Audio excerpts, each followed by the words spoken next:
Scientists have unearthed a 100-million-year-old dinosaur fossil in WA. For centuries, dragons have been the stuff of myths and fairy tales. But what if they weren't just fantasy? Well, researchers at the Gray Fossil site have made a crushing discovery. Deep in the southern China, archaeologists uncovered a 240-million-year-old creature so extraordinary they called it a dragon. This isn't some mythical fire breather. It's a real-life marine reptile with a neck so long it defies logic. And that's just the beginning. From England's record-breaking sea monster to a perfectly preserved dinosaur mummy in Canada, we're diving into the most jaw-dropping prehistoric discoveries ever made. 240-million-year dragon. Deep in southern China, scientists discovered something extraordinary hidden in ancient. It was a fossil so unusual that they called it a dragon. This creature, known as Dinocephalosaurus orientalis, lived an astonishing 240 million years ago during the Triassic period and measured an impressive 16 feet long. Its most eye-catching feature?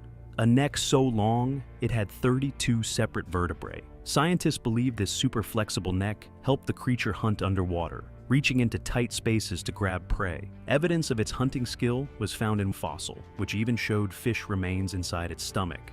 With flippered limbs and a streamlined body, this dragon was a true master of the seas. The story of its discovery is just as fascinating as the creature itself. In 2003, Professor Li Chun spotted part of a vertebra embedded in while visiting a small village in Guizhou province. Local farmers then pointed him to rocks being used in, of all places, a pig pen. Bit by bit, Chun and his team carefully pieced the skeleton back together, revealing this mind-blowing marine reptile. Dr. Nick Fraser of the researchers described Dinocephalosaurus as a very strange animal. Even though its neck was a marvel of evolution, scientists are still scratching their heads about why it evolved so long. Was it designed purely for hunting, or could it have served some other purpose we can't yet imagine? Some even compare it to another long-necked reptile, Tanystropheus hydroides, which is just as puzzling. But while Dinocephalosaurus is a fascinating discovery, it's not the only dragon causing a stir. Across the world in England, another incredible find was made that's breaking records and stunning experts. England's massive sea dragon. In 2021, while reshaping part of the Rutland Water Nature Reserve in England, conservationist Joe Davis stumbled upon something that stopped him in his tracks: a fossilized giant. What he found turned out to be the remains of a 33-foot-long ichthyosaur, often called a sea dragon. This incredible creature swam the oceans about 180 million years ago, and this particular fossil is now the largest and most complete ichthyosaur ever found in the UK. These ancient marine reptiles looked a lot like dolphins, but were fierce predators that ruled the prehistoric seas. This specific ichthyosaur belonged to the species Temnodontosaurus trigonodon and had a skull that weighed a massive ton. Its size and the perfect condition of the fossil have made it one of the most important finds in British history. Excavating this enormous fossil was no small task. A team of paleontologists led by ichthyosaur expert Dean Lomax spent months carefully digging it out. For Lomax, this discovery was the highlight of his career, calling it a truly exceptional find. This sea dragon wasn't just big, it was deadly too, hunting other ichthyosaurs, large fish, and even squid. But there's more to this story. Scientists are now studying the fossil to learn what its last meal might have been, and even whether it was carrying offspring when it died. Paul Barrett from the Natural History Museum in London has called it one of the biggest fossil reptiles ever uncovered, putting it on par with some of the dinosaurs. This discovery raises an exciting question. If a creature like this was hiding under the Rutland landscape, what other incredible fossils are still waiting to be found? The secrets of the ancient world are out there, just waiting for us to dig them up. As we explore the incredible creatures that once ruled ancient seas, let's shift our attention to the land down under. Here, a stunning discovery has revealed a nearly complete dinosaur skull, giving us new insights into the mysterious giants that once roamed the earth. Australia's dinosaur skull. In the sunlit plains of Winton, Queensland, paleontologists uncovered something truly special: a 95-million-year-old dinosaur skull from a Diamantinosaurus matilda, nicknamed Anne. This is the first nearly complete sauropod skull ever found in Australia. Dr. Stephen Porapat from Curtin University, who who led the research, called it a once-in-a-lifetime discovery. The skull's small, delicate, were amazingly well preserved, offering scientists a rare glimpse into the life of a titanosaur, the biggest land animals to ever exist. The Diamantinosaurus belonged to the sauropod family, famous for their massive size and long necks. But Ann's rounded snout suggests it was different. Unlike some sauropods that grazed mostly on low plants, this one may have eaten from plants at various heights. Some scientists even compare its head shape to the well-known Brachiosaurus, though Ann had its unique traits. What's even more fascinating is that Ann's anatomy is very similar to a South American titanosaur called Sarmientosaurus musakioi. This strange resemblance supports the idea that these massive dinosaurs may have traveled across continents during the mid-Cretaceous period. How could they do that? Scientists believe they used an ice-free Antarctica as a migration path, where warm conditions and plenty of plants helped them survive. Ann's skull doesn't just tell us about dinosaur, it shows us how life was connected across the ancient world. This rare find bridges continents and periods, helping scientists understand how these enormous creatures lived, migrated, and evolved millions of years ago. From the discovery of a nearly complete sauropod skull to something even more astonishing, we now head to Canada, where a dinosaur so perfectly preserved was found that its last meal remains intact. This find offers a stunning glimpse into the life of a prehistoric plant eater from over 100 million years ago. Canada's dinosaur mummy. In the heart of Alberta, Canada, paleontologists made a jaw-dropping discovery, a dinosaur fossil so well preserved that it looks like a prehistoric mummy. This 110-million-year-old nodosaur, named Borealopelta markmicheli, was uncovered in 2011 during mining work. Encased in a layer of ancient mud, this herbivore is the most complete dinosaur fossils ever found. Its armored plates and even its stomach contents were perfectly preserved, offering a rare window into its life. Museum technician Mark Mitchell spent 6 years carefully uncovering the fossil, and what he revealed was astonishing. A chunk of the dinosaur's last meal still intact. The stomach contents included chewed-up ferns, stems, and twigs, showing exactly what this plant eater was munching on before it died. The leaf fragments were so well preserved that scientists could study them at a cellular level and compare them to modern plants. This is the clearest evidence we've ever had of a dinosaur's diet. The nodosaur's final moments tell a dramatic story. After eating its last meal, it likely wandered near an ancient sea and died there. Its body sank into the muddy seabed, where sediment quickly covered it and preserved its armored form. Over millions of years, the fossil remained sealed in this natural tomb, keeping details of its body and diet intact. This discovery isn't just about dinosaur, it's a time capsule of prehistoric life. Researchers have even studied tiny details on the leaves, like the patterns on their surface, to learn more about ancient plants and the environment back then. The nodosaur shows us how remarkable fossilization can be, freezing a moment in time and giving us a direct link to the world of dinosaurs. The nodosaur's incredible preservation gave us a detailed look into the past, but now we turn to Argentina, where a discovery of gigantic proportions could reshape what we know about the largest dinosaurs to ever walk the earth. Argentina's giant titanosaur. Deep in the Cordilleras Formation in Neuquén Province, Argentina, paleontologists uncovered something extraordinary: the fossilized remains of a 98-million-year-old titanosaur. This find, which includes 24 tail vertebrae along with parts of the hips and shoulders, might belong to the largest dinosaurs ever discovered. Titanosaurs were already known for their immense size, with long necks, massive bodies, and 4 sturdy legs. But this particular creature could even surpass the Patagodon, which stretched 122 feet long and weighed up to 77 tons. Scientists are hopeful that more of the skeleton will be unearthed, giving them a better idea of just how big this dinosaur was. This discovery is about more than size. It also offers clues about the ecosystem in Patagonia during the late Cretaceous period. Evidence shows that these enormous titanosaurs shared their environment with medium-sized dinosaurs and smaller plant eaters, called Rabachisaurids. This mix of species suggests something called niche partitioning, where different animals adapted to specific roles in their habitat, helping them live together without directly competing for resources. While it's still unclear if this titanosaur is a brand new species, the discovery highlights Patagonia's incredible history of prehistoric life. the region has consistently delivered some of the biggest dinosaur finds in the world, thanks to its thick layers of sediment that preserve fossils for millions of years. The remains of this titanosaur remind us of the amazing diversity and scale of life on Earth long ago. But if you think that's impressive, wait until you hear about the colossal uncovered in France. That takes the idea of giant to a whole new level. France's colossal dinosaur. In Charente, France, paleontologists made a stunning discovery, a 2-meter-long dinosaur femur. That's a thigh over 6.5 feet tall. This belonged to a sauropod, one of the enormous long-necked plant eaters that ruled the late Jurassic period. Weighing around 500 kilograms, more than a modern horse, this femur was found alongside a giant pelvis in a layer of ancient clay. The dinosaur it came from likely weighed between 40 and 50 tons, making it one of the heaviest creatures to ever walk the planet.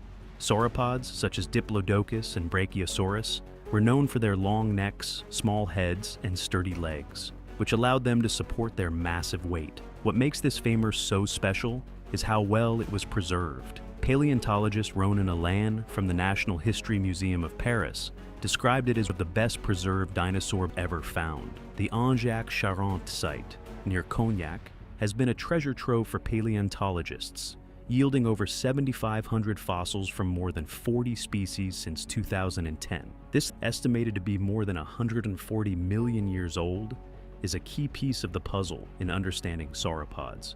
It offers scientists a rare glimpse into the anatomy and immense scale of these gentle giants. The Angeac-Charente site continues to provide vital clues about the ecosystems of Europe during the Jurassic period, giving us a clearer picture of the world as it once was. From the dusty plains of Argentina to the fossil-rich clay of France, these incredible discoveries remind us of the staggering diversity and sheer scale of dinosaurs. But while the discovery of a giant dinosaur in France amazed the world, what if something even more astonishing could be found frozen in time? Enter the perfectly preserved remains of a 40,000-year-old Ice Age foal, a relic of an extinct species waiting to reveal its secrets. Frozen foal found.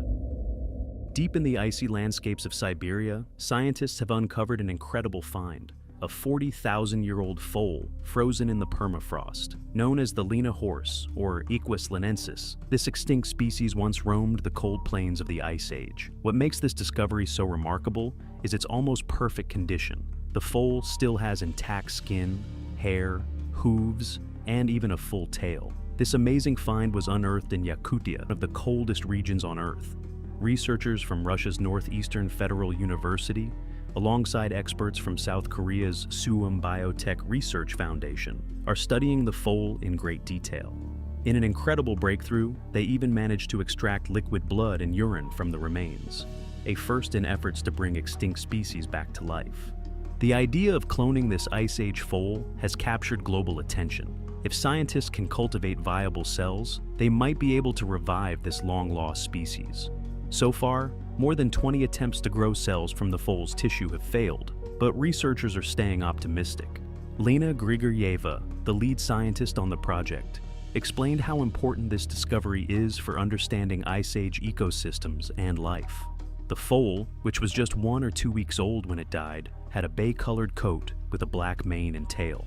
Its pristine state gives researchers a rare look at how Ice Age horses looked and lived. Unlike fragmented fossils, this discovery provides a complete picture of the animal's biology and behavior. Could this frozen foal be the start of a new era in science, where extinct species are brought back to life? As researchers continue their groundbreaking work, the Lena horse might one day represent a true leap forward in de-extinction technology.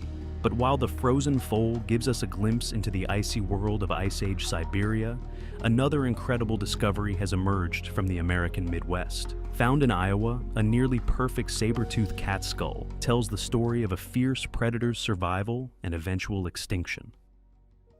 Iowa saber-toothed skull. In the rolling hills of southwest Iowa, archaeologists have uncovered something truly remarkable, a well-preserved saber-toothed cat skull. Found near the East Nishnabotna River, this discovery is the first evidence that these legendary Ice Age predators once roamed the state. The skull, estimated to be between 13,605 and 13,460 years old, belonged to a young male saber-toothed cat, likely the last of its kind. This particular cat was larger than most males found at the famous Rancho La Brea tar pits in California. Scientists estimate it weighed about 550 pounds and might have grown to 650 pounds at full maturity. What makes this skull so special is its incredible preservation.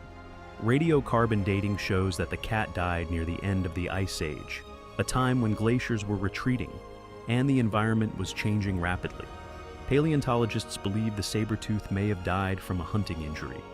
Its broken canine tooth suggests a violent struggle before its death. Small marks on the skull show it may have slid along a riverbed before being buried for thousands of years. This fossil offers scientists a rare chance to study the anatomy and lifestyle of these powerful predators. Saber-tooths were known for their sharp fangs and immense strength, with males being much larger than females. The size of this skull confirms it belonged to a dominant male. Matthew Hill, an archaeologist from Iowa State University, called the find exquisite, emphasizing how rare it is to uncover such a well-preserved example of this species. It provides a unique window into the lives of Ice Age predators and their struggle to survive in a changing world. Though the saber-toothed cat went extinct thousands of years ago, discoveries like this keep their story alive.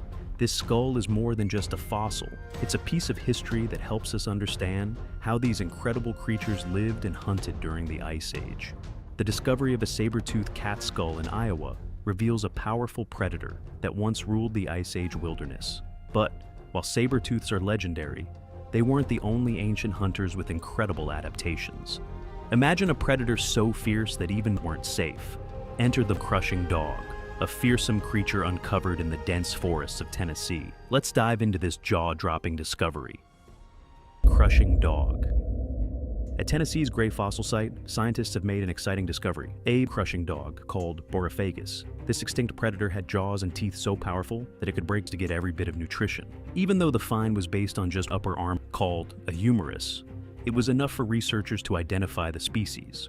It's the first evidence of this fearsome predator at the site. What makes this discovery even more fascinating is where it was found. Normally, fossils of Borophagus show up in grasslands or open habitats, but here, it was unearthed in a dense forest ecosystem, full of tree-dwelling animals and thick vegetation. This is a big surprise for scientists, challenging what they thought they knew about the animal's habitat and adaptability. The Borophagus wasn't in this ancient ecosystem. It shared the land with saber-toothed cats, while alligators ruled the water. For plant-eating animals, survival meant staying alert at all times because danger was always nearby. Emily Bogner, a researcher at UC Berkeley, called this find unique. She explained, "Most Borophagus fossils are found in open environments. Finding in an ancient forest makes this discovery rare and fascinating." This crushing dog adds another layer to the story of life at the Gray Fossil Site. It shows just how diverse and dynamic this ancient ecosystem was. But if a forest-dwelling predator isn't enough to blow your mind, just wait until you hear about a butchered rhinoceros that changes everything we thought we knew about early humans. Butchered rhino bone. On the island of Luzon in the Philippines, archaeologists have found something that rewrites the history books: the butchered of a rhinoceros that lived 709,000 years ago. This discovery pushes the timeline for early humans, or hominins, in the Philippines back by hundreds of thousands of years. It's a game changer for what we know about human migration in Southeast Asia. The excavation in Kalinga province revealed 57 tools and over 400 animals, including a rhinoceros skeleton that was 75% complete. 13 of the rhinoceros had clear cut marks, showing that the animal had been butchered with tools. This means early humans didn't just live in Luzon, they thrived there. Using advanced dating methods like electron spin resonance, scientists confirmed the age at 709,000 years. This discovery is a massive leap from the previous oldest evidence of humans in the Philippines, a single foot from 67,000 years ago, found in Calao Cave. Thomas Ingiko, the lead researcher on the study, explained, "This site multiplies by 10 the known early presence of hominins in the Philippines. It also shows that humans reached an isolated island during the Middle Pleistocene, likely long before Homo sapiens." Even though no direct remains of these hominins have been found yet, their behavior is clear. The butchered rhinoceros proves they had advanced survival skills, similar to what's been seen at ancient sites in China and This discovery raises some big questions. Who were these Kalinga toolmakers? How did they get to Luzon, a place surrounded by vast seas? Were they a different species of humans entirely? The answers are still unknown, but this find takes our understanding of ancient human life to a whole new level. The discovery of the 709,000-year-old rhinoceros in the Philippines amazed the world. But could something just as incredible be hidden under the frozen lands of Siberia? Meet the Etherican brown bear, a creature frozen in time for 3,500 years. Ancient frozen bear. In 2020, reindeer herders on Bolshoi-Lyakovsky Island made a jaw-dropping discovery. Poking out of the Arctic permafrost were the nearly perfect remains of a female brown bear. At about 5 feet tall and weighing 172 pounds, this wasn't just a fossil, it was a frozen time capsule. Its fur, soft tissues, and even traces of its last meal, bird feathers and plants, were still intact, preserved by the icy temperatures. Maxim Cheprasov, who heads the Lazarev Mammoth Museum Laboratory, called the find absolutely unique. For the first time, scientists could study the internal organs and even the brain of an ancient bear. When researchers performed a necropsy, they found pink tissue, yellow fat, and a brain so well preserved it opened up new opportunities for genetic and microbiological research. But there's a mystery. How did this bear end up on Bolshoi-Lyakovsky Island, which is now separated from the mainland by a 31-mile stretch of ocean? Did it swim across icy waters, or could it have crossed a land bridge that disappeared long ago? Every new detail deepens the puzzle, leaving researchers with more questions than answers. The Etherican bear offers a rare look into ancient life, showing us what these animals looked like and how they lived. But it also leaves us wondering, what other secrets are locked away in the tundra? The frozen bear gives us a glimpse into the not-so-distant past. But imagine traveling even further back, hundreds of millions of years, to uncover the very first animals to ever walk the earth. Oldest animal fossil. From a bear frozen for 3,500 years to a creature that lived 558 million years ago, science keeps pushing the limits of what we know about life on Earth. The discovery of Dickinsonia fossils, believed to be the oldest known animals, has rewritten history. Dickinsonia wasn't your typical creature. It looked like a flat, oval pancake and lived during the Ediacaran period, long before the Cambrian explosion, which marked the rise of most modern species. For years, scientists couldn't figure out what Dickinsonia was. Some thought it might be a type of lichen, or a bacterial colony. But the mystery was solved when researchers found traces of ancient cholesterol, a clear sign of animal life, preserved in its fossils. This breakthrough came from fossils found on cliffsides in northwest Russia. Retrieving them wasn't easy. Ilya Bobrovsky, a PhD student, had to rappel down 100-meter-high cliffs to carefully extract blocks containing the fossils. The effort paid off. The fossils were so well preserved that they revealed important details about this ancient life form. The discovery is a huge deal. It shows that animals existed millions of years before thought possible. Dickinsonia's fossils also hint that other creatures from the same period, like rangeomorphs, might have been animals too. This challenges old ideas about the diversity and complexity of life during the Ediacaran period. By studying Dickinsonia, scientists are uncovering the earliest chapters of animal evolution. It's helping us understand how life began to take shape on Earth. And yet, with every new find, we're reminded that there's so much more to learn about our planet's ancient history. The secrets of the ancient world are slowly being unearthed, incredible discovery at a time. From dragons of the deep to giants of the land, these fossils remind us of a time when Earth was ruled by creatures beyond our wildest imaginations. Shocking secrets hidden inside Noah's Ark. Noah's Ark has captured imaginations for centuries, with people wondering, could the story be real? Over the years, adventurers, scientists, and believers have searched for answers, and the legend has grown stronger. Let's journey back to 1959 in Turkey. An army captain named İlhan Durupınar was on an aerial reconnaissance mission, snapping photos of the Turkish highlands for NATO. As he flew over rugged terrain, something unusual caught his eye. An odd shape nestled in the rocks, far from any water and 6,500 feet above sea level. The photos revealed what looked like a massive boat when they were developed. Could this be Noah's Ark, stranded high on Mount Ararat? just like the Bible describes. The story of Noah and the ark originates from the book of Genesis.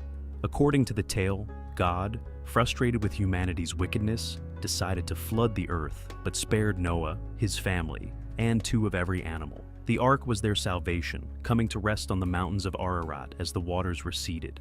But here's the twist. Similar flood stories exist in many cultures. The Epic of Gilgamesh, an ancient Mesopotamian poem written over 4,000 years ago, tells of a man who survives a great flood in a boat, much like Noah. Coincidence? Or could these stories be connected? Modern science offers a clue. In the 1990s, researchers studying the Black Sea found evidence of a massive flood around 8,000 years ago. What was once a freshwater lake was overwhelmed by glacial melt, creating a deluge that could have inspired flood legends. Imagine it. Entire communities were wiped out as water rushed in at the rate of 200 Niagara Falls for nearly a year. Back to the Ark. Over the years, claims of its discovery have surfaced repeatedly. In 2010, a team of explorers, mostly evangelicals, announced they had found wooden remains high on Mount Ararat. They even showcased artifacts like petrified wood and ancient rope. Yet, skepticism abounds. Experts often dismiss such findings as natural rock formations or hoaxes. Even if we never uncover the Ark, the enduring allure of this story speaks to something more profound. Flood tales, from Noah to Gilgamesh, remind us of humanity's resilience. They are not just about survival, but about starting over and finding hope after devastation. Whether myth or history, these stories connect us to our shared past, where overcoming disaster is a testament to the human spirit. So, is Noah's Ark still out there, frozen in time? Share your thoughts with us in the comments below. And don't forget to hit the like button and subscribe to the channel. The Lost Ark of the Covenant. The Ark of the Covenant is one of the most fascinating artifacts in biblical history, wrapped in mystery and meaning. Unlike Noah's Ark, which saved life during the Great Flood, this ark was a sacred chest deeply connected to God's presence and the journey of the Israelites. So, what exactly was the Ark of the Covenant? According to the Bible, it was a chest made from acacia wood, designed under God's instructions to Moses in Exodus 25. It wasn't just any chest, it was gold-plated inside and out, with 4 gold rings at its corners and gold-covered rods for carrying. The lid, known as the mercy seat, featured 2 golden angels with wings outstretched, facing each other. This wasn't just decoration. God promised to meet with his people between the cherubim, making the ark a symbol of his presence. Inside the ark were 3 incredibly significant items. The first was the tablets with the 10 Commandments, representing God's covenant with his people. Second, a jar of manna, the miraculous bread that sustained the Israelites during their 40 years in the wilderness, was a reminder of God's provision. Lastly, there was Aaron's rod, which miraculously sprouted buds to confirm his role as a priest. These items told how God taught, provided for, and led his people. The ark wasn't just a treasure chest, but central to the Israelites' faith and journey. In Joshua 3, the priests carried the ark into the water, when the Israelites faced the daunting task of crossing the Jordan River. As they stepped in, the river stopped flowing, allowing it to cross safely. The ark symbolizes God's power and guidance. Another famous moment involving the ark was during the Battle of Jericho in Joshua 6. The Israelites were instructed to march around the city's fortified walls for 7 days, carrying the ark in the procession. On the 7th day, after a loud shout, the walls miraculously crumbled and the Israelites claimed victory. The ark wasn't just a symbol, it was a reminder that God was with them every step of the way. But where is the ark now? That's the mystery. After being placed in King Solomon's temple, it disappeared from history. Some say it's hidden, others believe it was lost or destroyed. Whatever its fate, the Ark of the Covenant remains a powerful symbol of faith, reminding us of God's presence and the incredible stories of perseverance, trust, and triumph. The Barkie of Ra, boat of millions of years. The sun god Ra's journey across the sky in his legendary solar bark is a tale of light, life, and the eternal battle between order and chaos. In ancient Egyptian mythology, Ra didn't just shine from above. He sailed through the heavens and the underworld, ensuring balance and renewal in the universe. Ra traveled in the Manjet by day, also known as the boat of millions of years. This golden vessel carried him across the sky, providing light and warmth to the world. His journey was divided into 12 sections, each representing an hour of the day, overseen by protective deities. As the sun set, Ra's adventure grew more perilous. He entered the market, the horizon, where his bark transformed into the Mesektet, a vessel suited for the dark and treacherous waters of the underworld known as the Duat. In the Duat, Ra adopted a ram-headed form called Afu-Ra, and was joined by powerful allies like Sia, the god of perception, Heka, the god of magic, and the protective serpent Mayhen. Together, they faced the 12 gates of the underworld, each guarded by a deity and marking the 12 hours of the night. This nightly voyage wasn't just a peaceful sail, but a battle of chaos. At the forefront of this struggle was Apophis, the serpent of darkness and disorder, who tried every night to devour Ra's boat and extinguish the sun forever. Ra and his companions, including the storm god Seth, fought off the serpent's attacks, ensuring the world wouldn't be plunged into eternal darkness. As dawn approached, Ra emerged victorious, reborn with the rising sun to begin his journey anew. The Egyptians saw Ra's daily resurrection as a symbol of hope and renewal. His triumph over darkness reinforced their belief in Ma'at, the divine order and balance that kept the world functioning. This idea wasn't just about the sun rising and setting, it reflected life's birth, death, and rebirth cycles. The image of Ra's solar bark was so significant that it appeared in tombs and temples as a source of protection and guidance for the deceased in their journey through the afterlife. The discovery of physical solar boats, like the one near the Great Pyramid of Giza, shows how deeply this belief was rooted. These vessels were thought to carry the pharaoh's souls alongside Ra, joining his eternal quest. Ra's journey wasn't just a myth, it was a powerful reminder of life's cyclical nature, where even the darkest night is followed by the light of a new day. The Black Sea, shipwrecks. Deep in the Black Sea, a treasure trove of ancient shipwrecks has been quietly resting for centuries, hidden in the murky waters. These wrecks, discovered in 2017, offer us a rare glimpse into the past, preserved by the sea's unique conditions. The Black Sea's deep, oxygen-free waters are a perfect time capsule, preventing wood-eating organisms from destroying these ancient ships.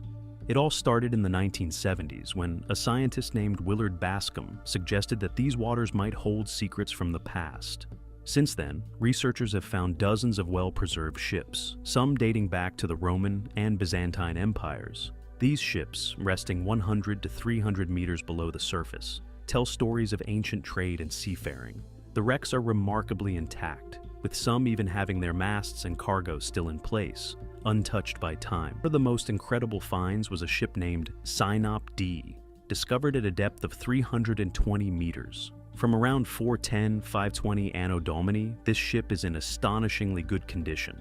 Its entire hull and cargo are buried in sediment, but everything is well preserved, as if the boat had just sunk. The sight of the mast still standing 11 meters high is like stepping back in time. Researchers believe this wreck was part of a thriving trade route, and it offers us a rare look at how ships were built and used in the late Roman period.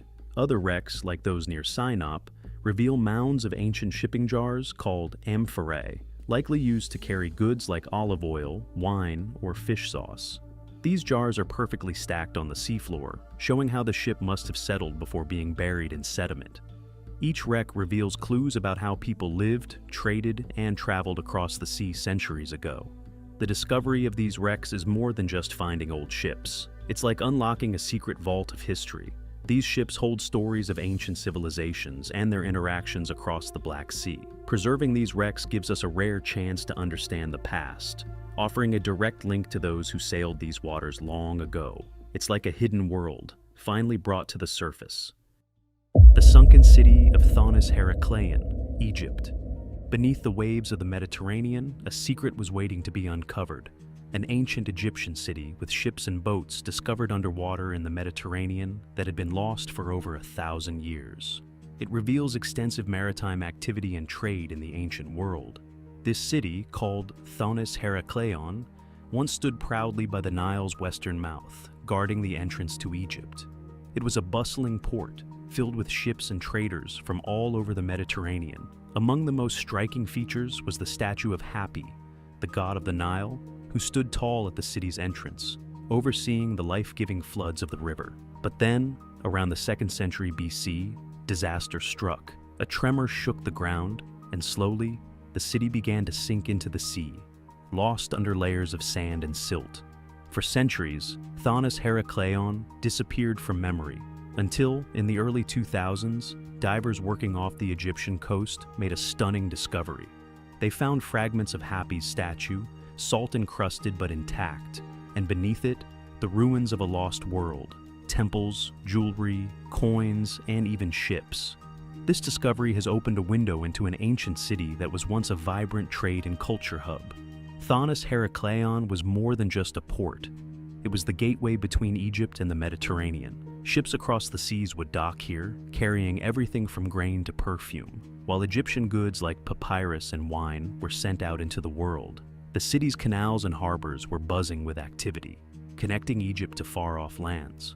Over time, archaeologists used advanced technology like sonar and magnetometers to map out the sunken city. They uncovered towering statues, inscriptions, and even artifacts like animal sarcophagi and intricate pottery. The most exciting finds was a black stele, or tablet, which detailed ancient Egyptian taxes and trade laws, shedding light on how the empire managed its economy. This discovery is even more extraordinary because it reveals how intertwined Egypt was with Greek and Mediterranean cultures. Thonis Herakleion wasn't just an Egyptian city, it was a crossroads of ancient civilizations where Egyptian, Greek, and other cultures met and mingled. Thanks to these underwater discoveries, we're uncovering the hidden secrets of a city that was once the heart of Egypt's maritime trade. It's like finding a forgotten history chapter of stories waiting to be told. The Royal Charter's sunken gold treasures. The Royal Charter, a ship owned by Gibbs, Bright, and Copsey from Liverpool, was one of the fastest and most famous ships of its time. During the Australian gold rush of 1859, it was packed with 452 passengers, including men, women, and children, and a cargo of gold worth 320,000 pounds.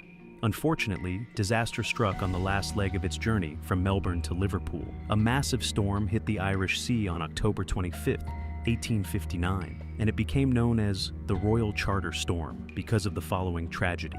Captain Taylor faced a tough choice: seek shelter at Holyhead or press on to Liverpool. He chose to keep going, but the storm worsened. When the ship reached Point Linus, the captain signaled to the pilot boat for help, but the waves were too strong. The Royal Charter's anchors failed, and the ship was driven toward the rocks of Malfray Bay. By the early hours of October 26th, it crashed into the rocks and broke into two pieces. The wreck claimed at least 459 lives, with some passengers drowning after trying to swim to shore, weighed down by gold they carried in their pockets. But not perished. A brave sailor named Joseph Rogers swam ashore with a rope and helped rescue 39 survivors.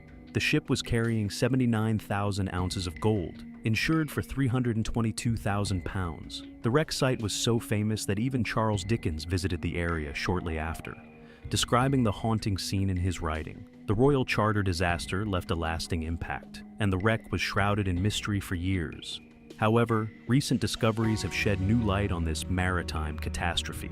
Artifacts from the wreck, like a miniature model of the ship's propeller system and bullet molds, have been uncovered. These relics reveal secrets about the ship's design, and the people who lived and died there can still feel the weight of the tragedy when visiting the site today. The memorial at Malfray and the graves in the nearby churchyard, where Reverend Stephen Roos Hughes tended to the bodies of the victims, serve as reminders of those lost in the storm.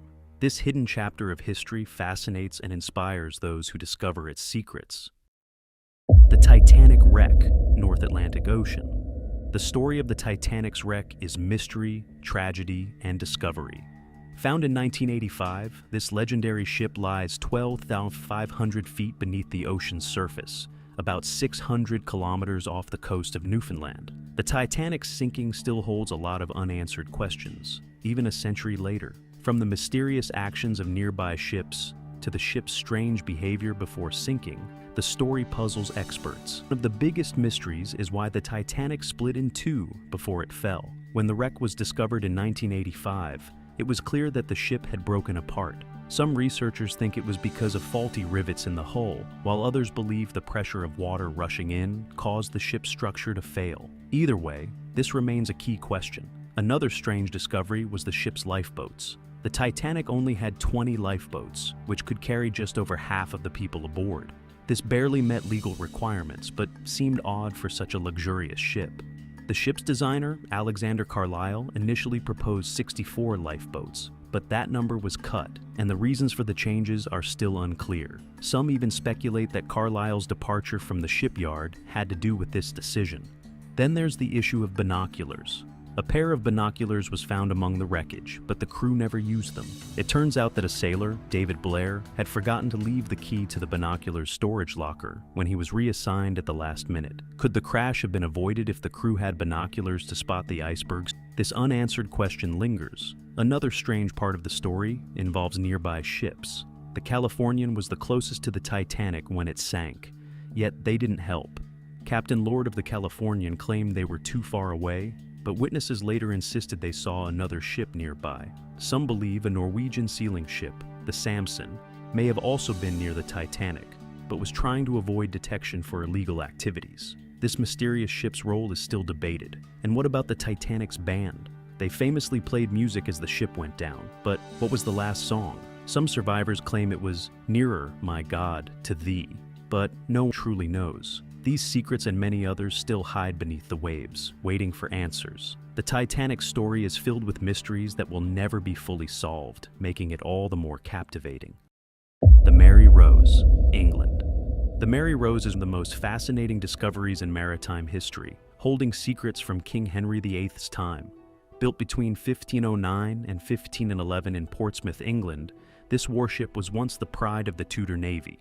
The sinking of the Mary Rose, a famous Tudor warship, is still mysterious, with many unanswered questions about how and why it went down. Let's uncover some secrets that still baffle historians and scientists today. The main question surrounding Mary Rose's sinking is what caused it. Some say it was due to cannon fire from the French during a battle in 1545. However, the English blamed a navigational mistake, with the ship capsizing when the crew failed to manage the sails properly. There's also a theory that poor communication between crew members from different countries leads to confusion and mistakes, resulting in disasters. As for the crew, something strange was found during the ship's excavation. Analysis of the remains suggests that many sailors weren't from Britain, but from warmer regions, possibly even as far as Venice. An exciting discovery was the body of a man near a gun, suggesting he might have been a gunner from Venice, adding to the ship's international mystery. While Mary Rose's wreck has been partially recovered, significant parts of the boat are still missing. Most notably, the forecastle, the front part of the ship, has never been found, and experts believe its discovery would be a massive breakthrough in understanding the ship's design and history. The timing and exact circumstances of the sinking remain unclear, though eyewitness accounts offer some clues. Some say the ship sank quickly after tilting over, allowing water to flood through open gun ports. A survivor even that the crew had left the gun ports open after firing, which could have led to the disaster. Others claim that the ship's captain, Sir George Carew, couldn't control the unruly crew, which might have contributed to the sinking. Surprisingly, there are few records about the crew, even though the Mary Rose was important to the English Navy. Out of the 415 men aboard, only 35 survived, and their remains, scattered across the shipwreck, have given scientists valuable clues. The found on the seabed were well preserved and have provided a glimpse into the lives of the sailors who perished, offering new insights into the tragic end of the Mary Rose. These hidden secrets intrigue experts and spark debates about what happened to one of England's most famous ships. Today, the Mary Rose is displayed at the Mary Rose Museum in Portsmouth, where visitors can marvel at this 16th century warship. She's a rare survivor from a critical era in naval history, showcasing innovations like gun ports and a hull design, allowing greater firepower. Once overshadowed by HMS Victory, the Mary Rose now shines as a unique window into the past, telling her story of ambition, tragedy, and rediscovery. A ship that once seemed unlucky is now a beloved historical treasure, the Endurance, Antarctica. The story of Sir Ernest Shackleton's ship Endurance is filled with mysteries that have intrigued people for over a century. In 1915, the ship sank in the icy waters of the Weddell Sea in Antarctica, but its exact location remained a secret for more than 100 years. The ship had been trapped by thick sea ice, and the constantly shifting ice flows made the area dangerous, hiding the wreck from the world. In 2022, a team of explorers called Endurance 22 finally cracked the mystery. Using underwater robots and advanced technology, They found the shipwreck at a depth of over 9,800 feet, about 4 miles from where the ship had been. What they discovered was nothing short of astonishing. Endurance was perfectly preserved, almost like a frozen time capsule, thanks to the frigid depths of the Weddell Sea. The bold gold letters spelling Endurance were still visible on the ship's stern, and the wheel and guardrails stood proud, untouched by time. Even the broken foremast lay precisely where it had fallen. What made this find even more incredible was how well the ship had been preserved. The cold, dark waters of the Weddell Sea protected it from decay. Although parts of the boat showed some wear and the paint had faded in places, the structure remained strong. The timber planks still gleamed in the light of the underwater cameras, giving us a glimpse of a ship that had witnessed extraordinary courage and survival. The wreck of Endurance isn't just a ship. It's a living piece of history, a reminder of Shackleton's incredible journey and the resilience of his crew. Shackleton's mission to cross Antarctica ended in disaster when the ship was trapped in the ice. After months of being stuck, Endurance sank, but the crew escaped in lifeboats. They faced brutal conditions but made their way to Elephant Island, eventually being rescued after Shackleton made a heroic trek for help. The discovery of the Endurance is a hidden secret of the past, revealing the story of a ship and the untold tale of human perseverance. Shackleton's family motto was, "By endurance we conquer." This remarkable finding proves just how true that was. The Clotilda, USA. In 1860, a ship called Clotilda made its way across the Atlantic, carrying 110 Africans to the United States, long after the country had banned the importation of enslaved people. This ship's journey was shrouded in secrecy, and the boat itself was torched and sunk to hide the evidence. Clotilda remained hidden at the bottom of the Mobile River in Alabama for over a century, a secret lost to time. But in 2019, after years of searching, researchers finally discovered the wreckage of this fateful ship, unveiling a hidden chapter of American history. The discovery of Clotilda is incredibly significant. It's the last known ship to bring enslaved people directly from Africa to the U.S., making it a crucial piece of the puzzle that tells the story of the transatlantic slave trade. The connection to the people brought over on the ship is even more remarkable. When slavery ended, these individuals couldn't return home. Instead, they created a community in Alabama called Africatown, where the history of their painful journey lived on through stories passed down by generations. The Clotilda story has always been well documented, making this discovery even more powerful. Historians had already pieced together the lives of the people on board, thanks to interviews and even film footage of the last known survivor, Cudjoe Lewis. In a now famous interview by author Zora Neale Hurston, Lewis recalled his terrifying capture and the strange new world he found himself in once he arrived in America. His memories and those of others from Clotilda bring the past to life in a way few historical events can. What makes the wreck so remarkable is its condition. Hidden deep in the river for over 150 years, the ship is in incredible preservation. The Clotilda is more than just a ship. It symbolizes survival, resistance, and history. For the residents of Africatown, this discovery holds special meaning. Many are descendants of those brought over on the Clotilda, and the wreck brings a long-lost part of their history back to the surface. This hidden piece of the past offers a powerful reminder of the resilience of those who endured unimaginable hardships. It's not just a discovery of a ship, it's a discovery of the human stories that have been kept alive for generations. In conclusion, discovering Noah's Ark and other mysterious ships could completely change our understanding of ancient history. 10 Commandments Tablet.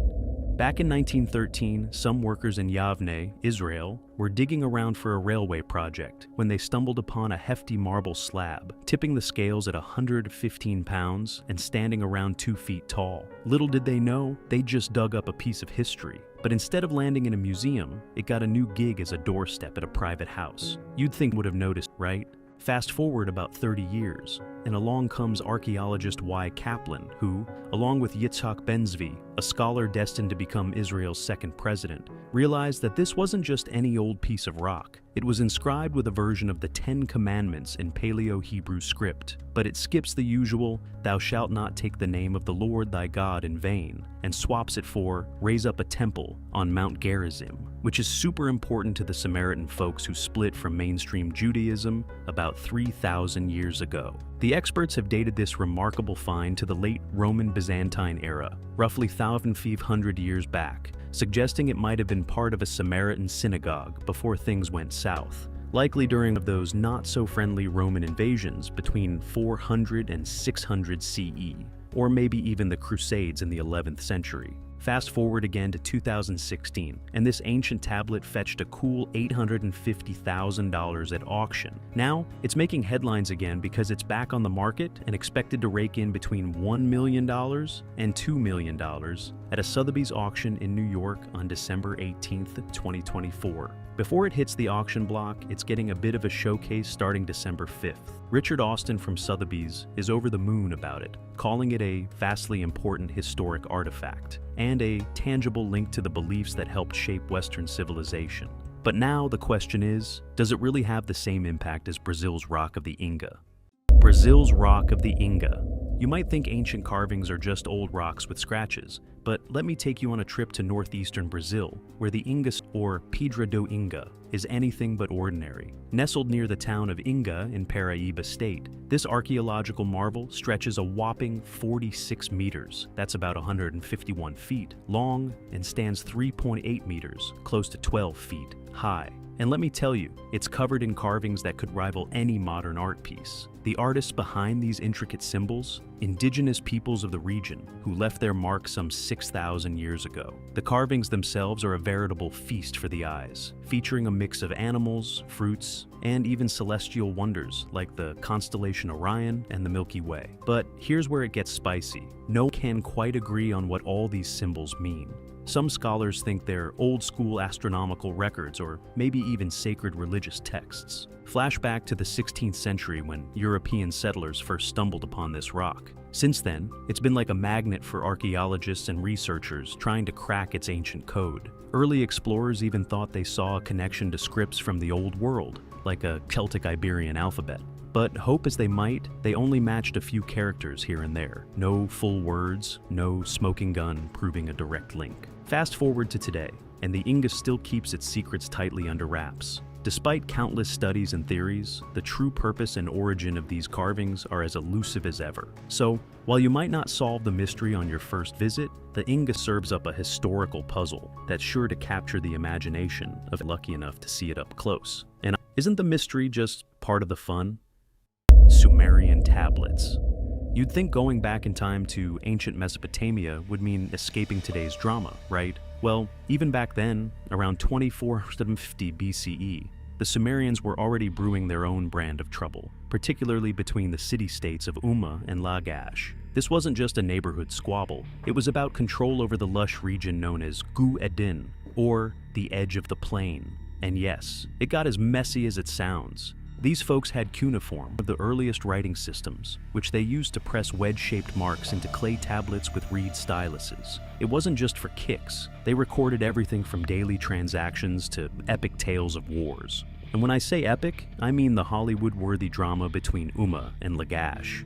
Now, the Sumerians didn't just fight wars, they brought their gods into it. The king of Lagash, for instance, wouldn't make a move without the blessing of Ningirsu, the city's patron god. Talk about divine intervention.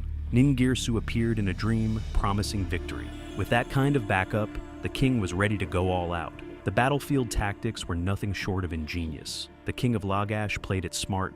Not only did he arm his soldiers with bronze axes and long spears, but he also cut off Umma's water supply by diverting canal water. Imagine being on the front lines, spear in hand, and knowing you've got both the divine and the environment strategized on your side. And guess what? It worked. Lagash claimed victory in a decisive battle, which was a big enough deal that they erected the Stele of the Vultures, a monument that's as grim as it sounds. This wasn't just any victory lap, it was a carved declaration featuring scenes of the battle and highlighting the god's role in the skirmish. So next time you think your family gatherings get a bit out of hand, just remember the Sumerians. They took their disputes to divine heights, and all we have left is some pretty intense ancient tablet blogging to show for it. Well, you can't please it, but you've got to admire their style, just like this next one. A 3,700-year-old Babylonian tablet discovered by real Indiana. In the 1900s, Edgar J. Banks threw us for a loop with a discovery that still has scholars talking today. Deep in what we now call southern Iraq, banks stumbled upon a Babylonian clay tablet, aged a whopping 3,700 years. Known as Plimpton 322, this artifact isn't just any old slab of clay. It's a window into the ancient brains of Babylonian mathematicians. So, what's the big deal about this tablet? It's roughly the size of a paperback book, 13 centimeters wide and 9 centimeters tall, etched with 4 columns and 15 rows of mind-bending cuneiform script. This isn't your standard script though. It's written in the sexagesimal, base 60 numeral system, which, let me tell you, had the experts scratching their heads for decades. They thought it might be a teacher's aid for quadratic equations, but oh, they were in for a surprise. Fast forward to 2017 when Dr. Daniel Mansfield and Associate Professor Norman Wildberger of the University of New South Wales turned the academic world upside down. Their research unveiled that Plimpton 322 is no ordinary tablet. It's the world's oldest and most accurate trigonometric table, beating out Greek astronomer Hipparchus by over a millennium. Take that, history. But here's where it gets really interesting. Unlike the trigonometry we suffered through in school, with its angles and circles, the Babylonians had a whole different playbook. They used ratios, a clever move that let them tackle right-angled triangles without ever mentioning angles. This approach shows they weren't just playing with numbers, they were masters of geometry, laying down sequences of Pythagorean triples, those sets of 3 numbers that fit the formula A2 plus B2 schreif C2, like it was child's play.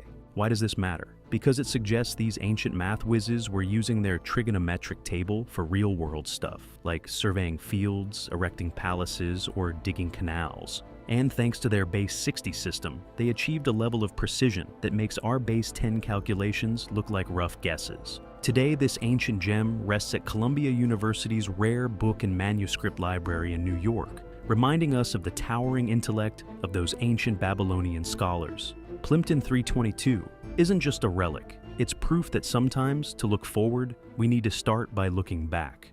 Noah's Ark, possibly found on the world's oldest map dating 3,000 years ago. Back in 1882, the British Museum got its hands on a 3,000-year-old clay tablet, and it's taken quite some time to crack its secrets. The artifact, known as the Imago Mundi, maps out what the Babylonians thought the world looked like. Ancient Mesopotamia, now Iraq, encircled by what they called the Bitter River. But it's not just any old map. On the flip side, there's a whole saga written in cuneiform that might just point the way to the famed Noah's Ark. Yes, the boat from the Bible that weathered a great storm, housing pairs of every animal species to repopulate the earth. The tablet describes a trek of 7 leagues to find something as thick as a parsiktu vessel, whatever that means, right? But it turns out a parsiktu might have been the type of vessel you'd need if you were facing an overwhelming inundation. There's even a part that gives directions to Urartu, or Ararat as some call it, which is other than the mountain in Turkey where many believe the Ark came to rest after a grueling 150 days at sea. What's more, this isn't the only tale of such an event from back in the day. The Babylonian flood story, which features in their poetry, has a god named Ea who tells a guy named Utnapishtim to build an ark. Sound familiar? It's quite like the biblical story of Noah, who built an ark to survive a massive storm, with both sagas ending on the mountain of Urartu. Dr. Irving Finkel, a wizard with cuneiform at the British Museum, can't help but see the connections between these ancient stories and the biblical narrative, which speaks of constructing an ark with very specific dimensions to survive catastrophic waters. The Babylonian version even came first, offering a detailed blueprint for how to build such an ark. While the exact spot of Mount Ararat is still up for debate, this tablet opens a fascinating window into ancient times, blending history with the myths that have survived millennia. Whether you take it as historical fact or splendid storytelling, it's a remarkable glimpse into how people long ago tried to make sense of the natural events that shaped their world. 6. Oldest known stone tools.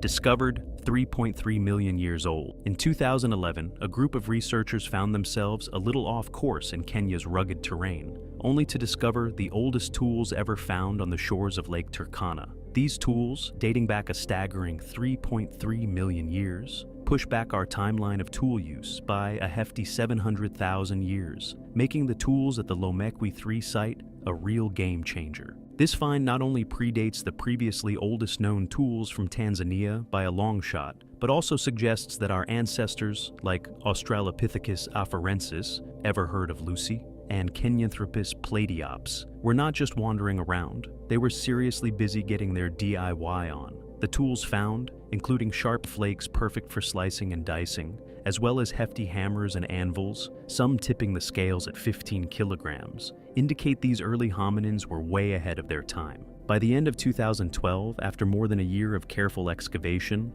researchers had unearthed 149 tools, and the hits just kept coming with more discoveries during a 2014 expedition. These weren't just rudimentary gadgets. We're talking about a sophisticated set for cutting, pounding, and general all-around handiness. To seal the deal on their age, the tools were found alongside volcanic ash and minerals that were dated back to, you guessed it, 3.3 million years ago. Before this mind-blowing discovery, the record holder for the oldest tools was held by the Oldowan tools, dating back to a mere 2.6 million years ago. So, this leap back in time isn't just a small step, it's a giant leap for archaeologist kind. But the actual creators of these tools remain a mystery. Sure, we previously thought Homo habilis was the handyman of prehistoric times, known for their tool-using antics from around 2.4 to 2.3 million years ago. However, these new tools laugh in the face of those dates. Plus, cut marks found in Ethiopia that date back to 3.39 million years ago suggest that tool use started even before our buddy Homo habilis walked the earth. The likely suspects, other than Kenyanthropus platyops and our old friend Australopithecus afarensis. These species were once underestimated, thought to have brains the size of a walnut, figuratively speaking. Yet here they are, possibly the first craftsmen and craftswomen, showing us that intelligence in the hominin lineage was brewing long before we gave them credit for it. So, while you can't make happy, you sure can blow their minds with discoveries like these, just like how those researchers must have felt when their wrong turn led to rewriting history. Joshua's Great Witness Stone at Shechem. This story from ancient Shechem is a fascinating one. Way back, after settling into the Promised Land, Joshua, the Israelites' leader, decided it was time for a serious conversation. He gathered between Mount Gerizim and Mount Ebal in a place ripe with history and significance and laid it all out. He reminded them of the roller coaster ride they had been on, courtesy of divine guidance, and urged them to stick to serving God faithfully. To seal the deal, Joshua did something pretty dramatic. He set up a huge under an oak tree right near the sanctuary of the Lord.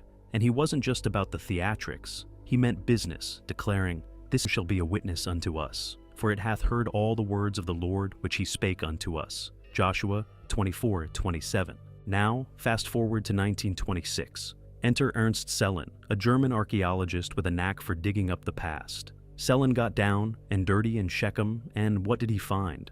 A massive standing, or massabah, right at a temple's doorstep. He was convinced that this was no ordinary rock. This was the very Joshua planted into the ground as a divine witness. But here comes the twist: skepticism. Dr. Gabriel Welter, of Sellen's own team members, couldn't quite buy into the whole "this is that exact biblical" narrative. When it was his turn to lead the digs, Welter, perhaps a bit too eagerly, yanked it from its spot and, oops, down the slope it went, battered and bruised. Despite Welter's less than gentle handling, the tale didn't end there. In a move that would warm any history buff's heart, archaeologist G. Ernest Wright picked up the pieces in 1960. He restored this to its original glory and place, preserving this powerful symbol of commitment and continuity. This standing Shechem is a profound link to the past, standing defiantly as a testament to the enduring covenant between the Israelites and their God. Through the sands of time, its discovery and subsequent rescue weave a captivating tale of faith, skepticism, and the quest to keep our historical narratives alive. So, while you might not be able to please, you've got to admit that stories like these are pretty unforgettable, aren't they? Ancient Roman tablets discovered. Back in 2016, while prepping the scene for Bloomberg's new European headquarters, archaeologists from the Museum of London Archaeology, MOLA, hit an incredible jackpot. They didn't just find a couple of old coins or some rusty swords. No, they unearthed over 400 ancient Roman wooden tablets, casting a beam of light on the murky beginnings of Roman London, or Londinium, as it was known nearly 2,000 years ago. Among these wooden wonders, a tablet really stood out. dated January 8th, AD 57. It's the oldest known handwritten document ever discovered in Britain. The tablet features a freed slave recording an IOU, promising to pay 105 denarii for some merchandise. That's about half a year's salary for a Roman soldier back then. And there's more where that came from. Another tablet sneaking into the timeline between AD 65 and 80 holds the earliest written shout-out to London itself. It starts with Londinio Montio, meaning in London to Mogontius. Sounds pretty official, right? These aren't your typical scribbles. Originally, these messages were etched into beeswax that coated the tablets. Although the wax has long vanished, the wooden slabs beneath have clung to the impressions of those ancient words. Thanks to the soggy mud from the Walbrook River, which used to flow through that area, these tablets were perfectly preserved. No oxygen, no decay. Deciphering these tablets turned out to be a blast for classicist Roger Tomlin. Imagine unraveling the thoughts from 1,700 years ago, bridging a millennium with just a stylus and some wood. According to him, it was like mentally shaking hands with history. These snippets from the past reveal that Londinium wasn't just any old town. It was a buzzing hub of trade and chatter, with references to beer deliveries, food orders, and the nitty-gritty of legal dealings. The tablets sketch a vivid picture of a lively community where merchants and traders were the rock stars of their day. Over 100 names are across these documents, each a whisper from history, offering us a handshake through time. Sophie Jackson, an archaeologist, couldn't contain her excitement, calling the discovery hugely significant. It's like the first generation of left us a voicemail, and we just picked up. Hebrew curse tablet found by Houston archaeologist. Back in December 2019, Dr. Scott Stripling, hailing from Houston, Texas, headed a team that stumbled upon a fascinating find on Mount Ebal near Nablus in the West Bank. They discovered a tiny lead tablet, just about the size of a small coin, 2 centimeters squared to be exact, with some seriously old roots dating back to around 1200 BCE. This wasn't just any old scrap of metal though. Etched into this little lead square was an ancient Hebrew curse that takes us way back, making it one of the earliest pieces of Hebrew writing ever found. The discovery process itself was like something out of a detective show through a technique called wet sifting. This method involves washing away years of dirt and debris to reveal hidden historical treasures. This particular piece had been overlooked in the dirt scooped up during earlier digs from 1982 to 1989, led by Adam Zertle. Now, here's where modern tech comes into play. The tablet was so delicate that prying it open would just ruin it. So, the team turned to advanced X-ray tomography, scanning over at the Academy of Sciences of the Czech Republic in Prague. Thanks to this cutting-edge scan, they could peek inside without damaging the artifact. The scholars, Dr. Gershon Galil from the University of Haifa and Dr. Peter Gerrit van der Veen from Johannes Gutenberg University Mainz, cracked the code of the text. And boy, it wasn't your everyday greeting. Cursed, cursed, cursed, cursed by the god YHW. You will die cursed. Cursed, you will surely die. Cursed by YHW. Cursed, cursed, cursed. Talk about holding a grudge. This find wasn't just a linguistic curiosity. It had deep historical and religious significance. It harked back to ancient practices and hinted that the Israelites were literate way back when they first set foot in the Holy Land. According to the Book of Deuteronomy, Mount Ebal was where the Israelites were to pronounce curses if they stepped out of line, and this little tablet was right on theme. Of course, not on board with what the tablet represents. There's been a fair share of academic throwdowns over whether the markings are genuinely that old, or if the whole thing might just be a very ancient fishing weight. But regardless of the debates, this discovery has definitely rekindled interest in the early days of Hebrew writing and the events of ancient Israel. So, while you can't please uncovering a piece of the past, like this is undeniably thrilling no matter which side of the debate you're on. The mystery of the Georgia Guidestone. In 1979, a man who called himself Robert C. Christian strolled into the Elberton Granite Finishing Company in Georgia with a rather unusual commission. He was on a mission, apparently on behalf of a small group of loyal Americans, a group whose identities, like his, are still cloaked in mystery. His choice of Elbert County wasn't random. It was a place abundant in granite and blessed with a mild climate. And the bill for this mysterious venture? A hefty $100,000, which was no small change back then. Fast forward to March 22, 1980, and voila, the Georgia were unveiled, standing proud at 19 feet 3 inches and tipping the scales at a whopping 237,646 pounds. Often dubbed America's, these 6 granite slabs weren't just another roadside attraction. They bore a set of 10 guiding principles, ambitiously carved in 8 different languages: English, Spanish, Swahili, Hindi, Hebrew, Arabic, Chinese, and Russian. These principles weren't light reading either. They tackled hefty themes such as population control, environmentalism, and the pursuit of societal harmony. But that's not all. They also flaunted some impressive astronomical features. Ever wanted a personal North Star alignment? They had it. A hole drilled right through the center did just that. And let's not overlook the slot that lets the sun announce the noon hour each day. A quaint old-school method to mark the date. Over the decades, they became a magnet for all sorts of theories and speculations. Some folks saw them as a beacon of global unity, while others whispered about darker motives, tying them to secret societies or apocalyptic foretellings. The mystique of the anonymous creators and their cryptic messages only added fuel to the fire of conspiracies. However, all stories have their twists, and this came with a bang. Literally on July 6, 2022, around the witching hour of 4 a.m., an explosion rocked the site. The aftermath was grim. The monument was significantly damaged. Caught on surveillance, a silver sedan was seen speeding away shortly after. In the name of safety, the remnants of the structure were taken down later that day. Despite the release of the explosive footage and a hunt for the suspects by the Georgia Bureau of Investigation, the culprits remain at large. The Georgia stood as a subject of fascination and debate for over 4 decades. Whether as a monument to peace or an enigma wrapped in granite,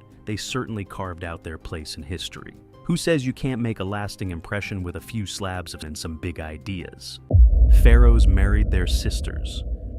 He was not an ordinary man, but rather closer to the gods than to his humble subjects. Royal families have always found ways to hold on to power, but ancient Egyptian rulers took it to another level, marrying their siblings.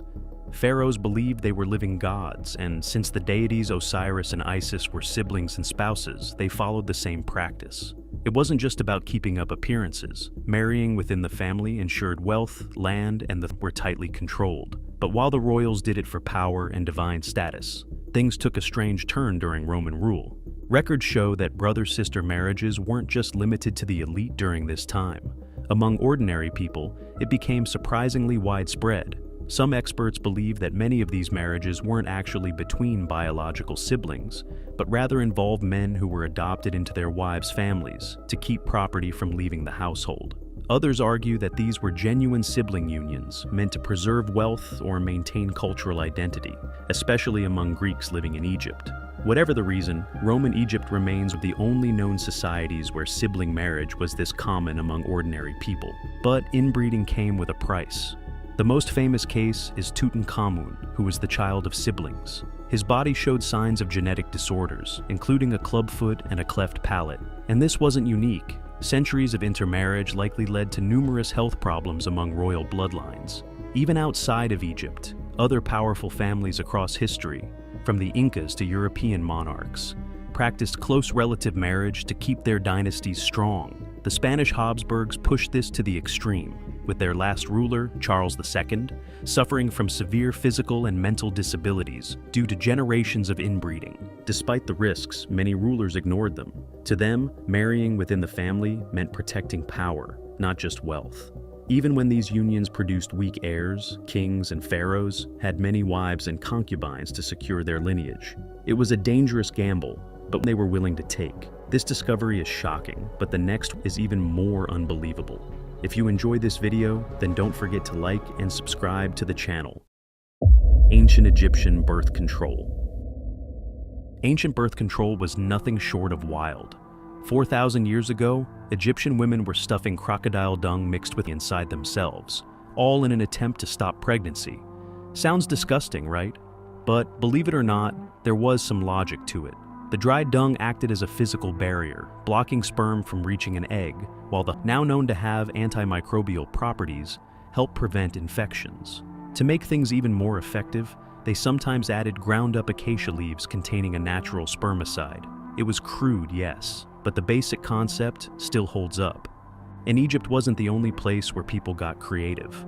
The Talmud mentions women using vinegar-soaked sponges, which not only blocked the cervix, but also changed the vaginal pH to make it hostile for sperm. In ancient Greece and Rome, women used everything from lead mixed with oil and to ghee combined with rock salt. There's even evidence that elephant dung was once considered an option. The idea of using toxic substances as birth control sounds horrifying now, but back then, people were willing to try anything to avoid an unplanned pregnancy. Of course, some methods were downright dangerous. In many cultures, women take herbal concoctions to prevent or end pregnancy, but the wrong dose could be lethal. Some even believed that sneezing or high-kicking after sex would expel semen, completely useless, but people were desperate. Others went for a more extreme approach, inserting primitive IUD-like objects made of metal or glass. Painful? Absolutely. But effective? Possibly. Fast forward a few centuries and things didn't improve much. Less than 100 years ago, Lysol was marketed as a contraceptive. That's right, people were douching with a household cleaning product, thinking it would prevent pregnancy. Unsurprisingly, this led to chemical burns and serious health problems. But the real breakthrough came in the 20th century when scientists realized something game-changing. During pregnancy, ovulation stops. Researchers like Herman and Stein experimented with ovarian extracts, and by 1956, Gregory Pincus developed the first birth control pill. This was revolutionary. For the first time in history, women had a reliable, science-backed way to control their fertility. Since then, birth control has come a long way. Pills, patches, implants, and IUDs have transformed family planning. Now, researchers are exploring even more futuristic options, like using ultrasound to induce temporary male sterility, or high doses of melatonin to suppress female fertility. The journey from crocodile dung to modern contraception is one of medical history's most bizarre yet fascinating chapters. But what's coming next? The subsequent discovery is even more shocking. Stay tuned with us. The use of magic in ancient Egypt. Ancient Egypt was a world powered by magic. It wasn't a trick or illusion. It was the force that made everything possible. It brought life into existence, sustained the world, healed the sick, and even ensured a safe passage to the afterlife. Every aspect of daily life was infused with it, and no one doubted its power. Take childbirth, for example. If a woman struggled to conceive, she might spend a night in a special temple chamber dedicated to Bes, the god of fertility, hoping his presence would help. Bes wasn't just a protector of mothers and children. He was everywhere. People carried his amulets, tattooed his image on their skin, and surrounded newborns with his likeness for protection. From birth to death, magic was always there, guiding every step. At the heart of it all was Heka, the god of magic. He wasn't just another deity, he was the force that made all other gods powerful. Without him, nothing would function. Even the gods feared him. He never had a temple or priests because he didn't need them. He was in everything, everywhere, all the time. In the ancient texts, Heka declares that he existed before anything else. Even the gods. He was the raw power of the universe. Religion and magic went hand in hand. The temple priests performed rituals to maintain order, honoring their gods and ensuring balance in the world. But when needed personal help, whether for health, protection, or guidance, they turned to magic directly. Magic was a living force woven into every action and belief. It wasn't separate from daily life. It was daily life. This deep connection between magic and reality was evident in medicine. Healers weren't just doctors, they were magicians too. Some focused on practical treatments, while others specialized in magical healing, but both used spells alongside their remedies. Medical texts from ancient Egypt don't just list treatments, they include incantations meant to call upon divine forces. Temples had 3 special sections called Houses of Life, where medical knowledge was preserved, studied, and expanded. These weren't just places to learn anatomy. They were sacred spaces where healing was treated as a blend of science and supernatural power. Even the legendary Imhotep, one of history's earliest known physicians, recognized that diseases could have natural causes. But that didn't mean magic wasn't involved. These beliefs shape a person's entire existence. From birth, through illness, and even in death, magic was the unseen thread holding everything together. And the most incredible part? This wasn't just some forgotten superstition. It was a way of life, as real to them as the air they breathed. This discovery is fascinating, but what comes next is even more astonishing. An ancient truth that will leave you speechless. Egyptians of both sexes wore makeup. Ancient Egyptians were obsessed with beauty, but this wasn't just about looking good. Health, protection, and even the afterlife. Both men and women painted their eyes, colored their lips, and styled their hair with a care that might surprise them. And the things they used? Some were practical, some were dangerous, and some were downright mysterious. Over 4,000 years ago, the Egyptians perfected the smoky eye. They ground up ores like malachite and galena to create a dark substance called kohl, which they applied heavily around their eyes. This wasn't just for fashion. They believed it protected them from the gods Horus and Ra. But here's where things get wild. Modern research suggests that their makeup's lead may have helped prevent eye infections. Poisonous? Yes. Protective? Also yes. Makeup wasn't limited to the eyes. Women stained their cheeks with red ochre and colored their hands and nails with henna. And the perfumes? They didn't hold back. Oil, myrrh, cinnamon. Expensive blends meant to make them smell divine. Literally. They associated fragrance with beauty, fertility, and rebirth, taking perfumes and makeup into their graves. The idea was simple. Looking attractive in the afterlife might help with resurrection. Hair was another big deal. Egyptians used tweezers, razors, and blood-based potions to remove unwanted hair. Yes, blood, but they also adored wigs. Some were made from human hair, others from plant fibers, and all were styled precisely. The best wigs had tiny braids layered into elaborate double-decker styles, and beeswax was used to hold everything in place. Priests shaved their heads completely, partly for hygiene, partly for purity. And elite women. They adorned their wigs with golden rings, proving that even in ancient times, hair accessories were a status symbol. Cosmetic boxes belonging to high-status individuals like Khamenei, the royal butler of Pharaoh Amenemhat IV, have been found in tombs. His cedar and ivory box contained cutouts for ointment jars, mirrors, and beauty tools, proving that self-care was serious business, even in death. And speaking of mirrors, these weren't just for checking appearances. They were shaped like the sun, a symbol of creation and rebirth. Some even had handles designed to resemble papyrus stems, a plant linked to fertility. And then there were the palettes. Ancient Egyptians didn't buy their makeup, they made it. Palettes shaped like animals, fish, and even mating turtles were used to mix pigments. These weren't random designs. Each creature had a deeper meaning tied to regeneration, chaos, or divine protection. They believed beauty was more than skin deep, a connection to the gods. Weird pregnancy test. Ancient Egypt had some wild medical ideas, but this worked. Over 3,000 years ago, Egyptian doctors came up with a pregnancy test that sounded bizarre, but had surprising results. The method? A woman would urinate on 2 different bags of grain, with wheat, the other with barley. If either sprouted, she was pregnant. If not, she wasn't. But they took it even further. If the barley grew first, they believed she was having a boy. If the wheat grew first, it meant a girl. Fast forward to the 1960s, and researchers decided to test this ancient method. Shockingly, about 70% of the time, urine from pregnant women did make the grains sprout, while urine from men or non-pregnant women didn't. The test wasn't accurate for predicting the baby's sex, but it did seem to detect pregnancy. Scientists suspect that the high estrogen levels in pregnant women's urine helped the seeds grow. This wasn't just a time practice. The same test appeared in ancient medical texts across different civilizations. Even medieval doctors, often called piss prophets, used urine to diagnose pregnancy. Some would mix it with wine to see if it reacted, while others burned cloth soaked in urine and judged the result based on the smell. It sounds ridiculous now, but people have taken these methods seriously for centuries. Ancient Egyptian medical texts reveal how advanced their understanding of the human body was. For years, historians believed they didn't know what kidneys were for, but their writings prove otherwise. They were the first civilizations to document the function of these organs in medical texts. Their knowledge didn't stay locked in history either.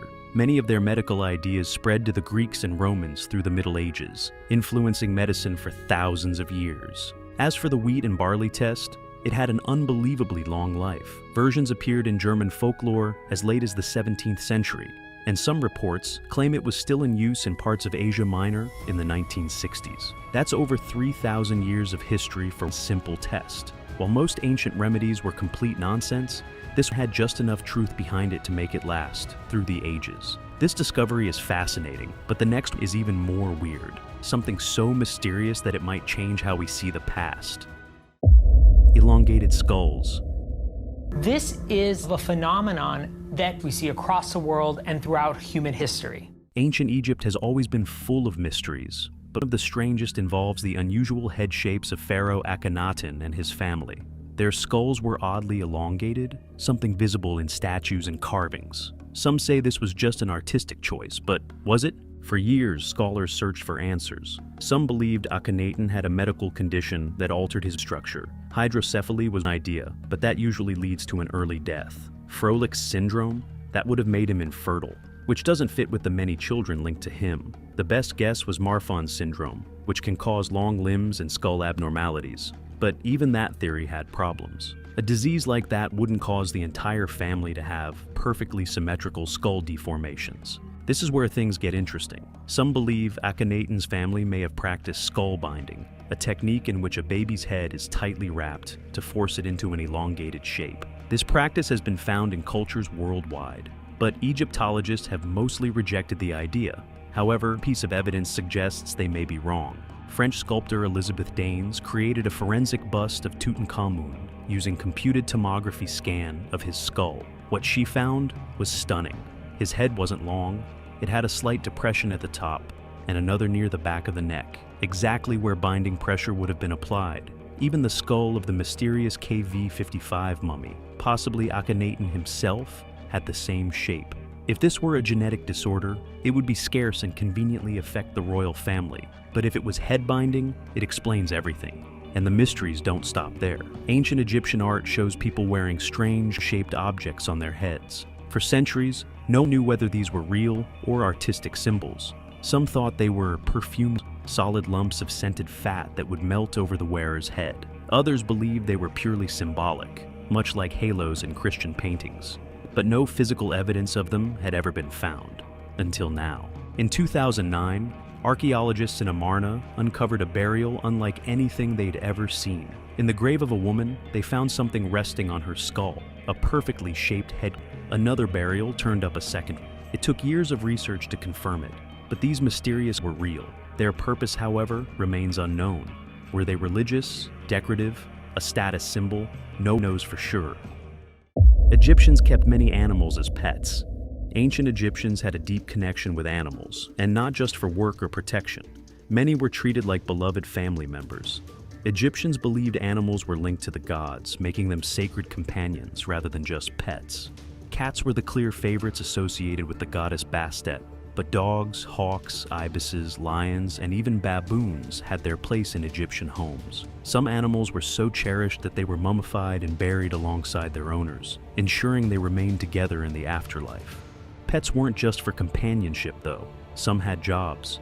Egyptian police officers, for example, trained dogs and even monkeys to help them on patrol. Temples dedicated to the crocodile god Sobek kept live crocodiles as sacred animals, while other creatures were carefully trained to assist in various roles. But one thing was clear: Egyptians adored their pets, much like people today. One of the most striking examples of this devotion comes from the high priestess Maatkare Mutemhat of the 21st dynasty.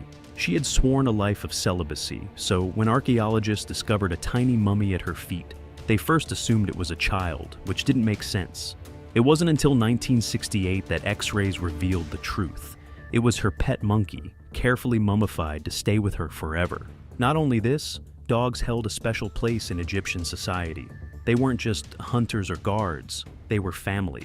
The Egyptian word for dog, wow, even mimicked the sound of barking. Dogs were given names like brave, reliable, and even useless. They were so valued that families would shave off their eyebrows in mourning when died, a visible sign of grief. Egyptians believed they would reunite with their dogs in the afterlife, where they would continue hunting and running alongside their owners, just as they had in life. Dogs were linked to the jackal-headed god Anubis, who guided souls to the afterlife. Temples dedicated to Anubis had entire cemeteries just for dogs, where they were buried with honor. The pharaohs, too, treasured their hounds. Tomb paintings of Tutankhamun and Ramesses the Great show them hunting with their dogs, their bond lasting even beyond death. And then, of course, there were the cats. Worshipped, cherished, and practically ruling Egyptian households, cats weren't just pets, they were divine. They kept homes free of pests and were seen as protectors. When a cat died, the entire household went into mourning. Families had them mummified and buried with great care, ensuring their feline companions would be waiting for them in the afterlife. Archaeologists have uncovered staggering evidence of this bond. In the catacombs of Saqqara, over 8 million dog skeletons were found, likely part of a grand necropolis dedicated to Anubis. Whether they were sacrifices or carefully buried pets remains a mystery. However, one thing is sure, Egyptians loved and honored their animals in a way that still fascinates us today. The ancient Egyptians mummifying pets. And those are really cool because the ancient Egyptians believed that you can take everything with you. The ancient Egyptians had a love for their pets that went beyond what most people could imagine. Just like today, where we pamper our pets with outfits and treats, the Egyptians had a deep connection with their animals, but they took it even further. When a pet died, the solution wasn't just a grave in the backyard. No, they mummified their pets to ensure they could join them in the afterlife. But what about the times when the pet's owner passed away first? In those cases, some pets were left to live out their days and buried near their owner's tomb. Others, though, weren't so lucky. If the owner didn't leave instructions, the pet might be killed so that it could be mummified and placed in the tomb. It's a grim thought, but that's how much they cherished their pets. Pets weren't just cats like many think. The Egyptians also had dogs, falcons, monkeys, and even snakes. Many animals were mummified and buried with their owners, showing Egyptians' high level of affection for their beloved companions. The most famous example might be the cat of Prince Thutmose, one of the earliest pet mummies discovered. This cat was not just a pet, but a symbol of loyalty, love, and devotion that even death couldn't separate. Ancient embalmers' strange practices. Ancient Egyptian embalmers had a job that was both sacred and gruesome, but some of them took things way too far. According to the ancient Greek historian Herodotus, families didn't trust these embalmers with the bodies of their loved ones, especially women. Instead of handing them over right away, they would let the bodies sit out for several days. Why? Because they feared the embalmers might get too curious. Letting the bodies decompose a little was their way of preventing any unspeakable acts. And if that was a genuine concern, something dark must have happened more than once. But the strangeness didn't stop there. The embalming process itself was shocking. The first step, brain removal. But this wasn't some careful surgical procedure. The embalmers took a hooked tool, shoved it up through the nose, and smashed it at the top of the nasal cavity. Then, using that same tool, they scrambled the brain and pulled it out piece by piece. The goal was to dry out the body completely, preventing decay and preparing the deceased for the afterlife. For the ancient Egyptians, mummification was a sacred art, ensuring the soul could journey beyond death. The more elaborate the process, the higher the status of the embalmed person. And if an Egyptian soldier's skull showed signs of this brutal brain removal, it meant he was given a proper burial, maybe even an honor. The practices of these embalmers were a mix of devotion and horror, a glimpse into a world where the dead were prepared for eternity in ways that might make your skin crawl. But as chilling as this is, the subsequent discovery is even more unsettling. The horrifying process of mummification. The ancient Egyptians had a chilling way of preserving their dead. Mummification took 70 days and was reserved for the elite, pharaohs, nobles, and the wealthy. It wasn't just about protecting a body. It was a sacred ritual steeped in magic and prayers. It all started with removing internal organs, except for the heart, which is believed to hold a person's soul. The brain, that was pulled out through the nostrils using a hook, carefully to avoid damaging the face. Once emptied, the body had to be dried to prevent decay. Embalmers covered it in natron, a special type of salt, which sucked out all moisture. After 40 days, the body was stuffed with linen and straw to restore shape. Then came the final step, the iconic wrapping.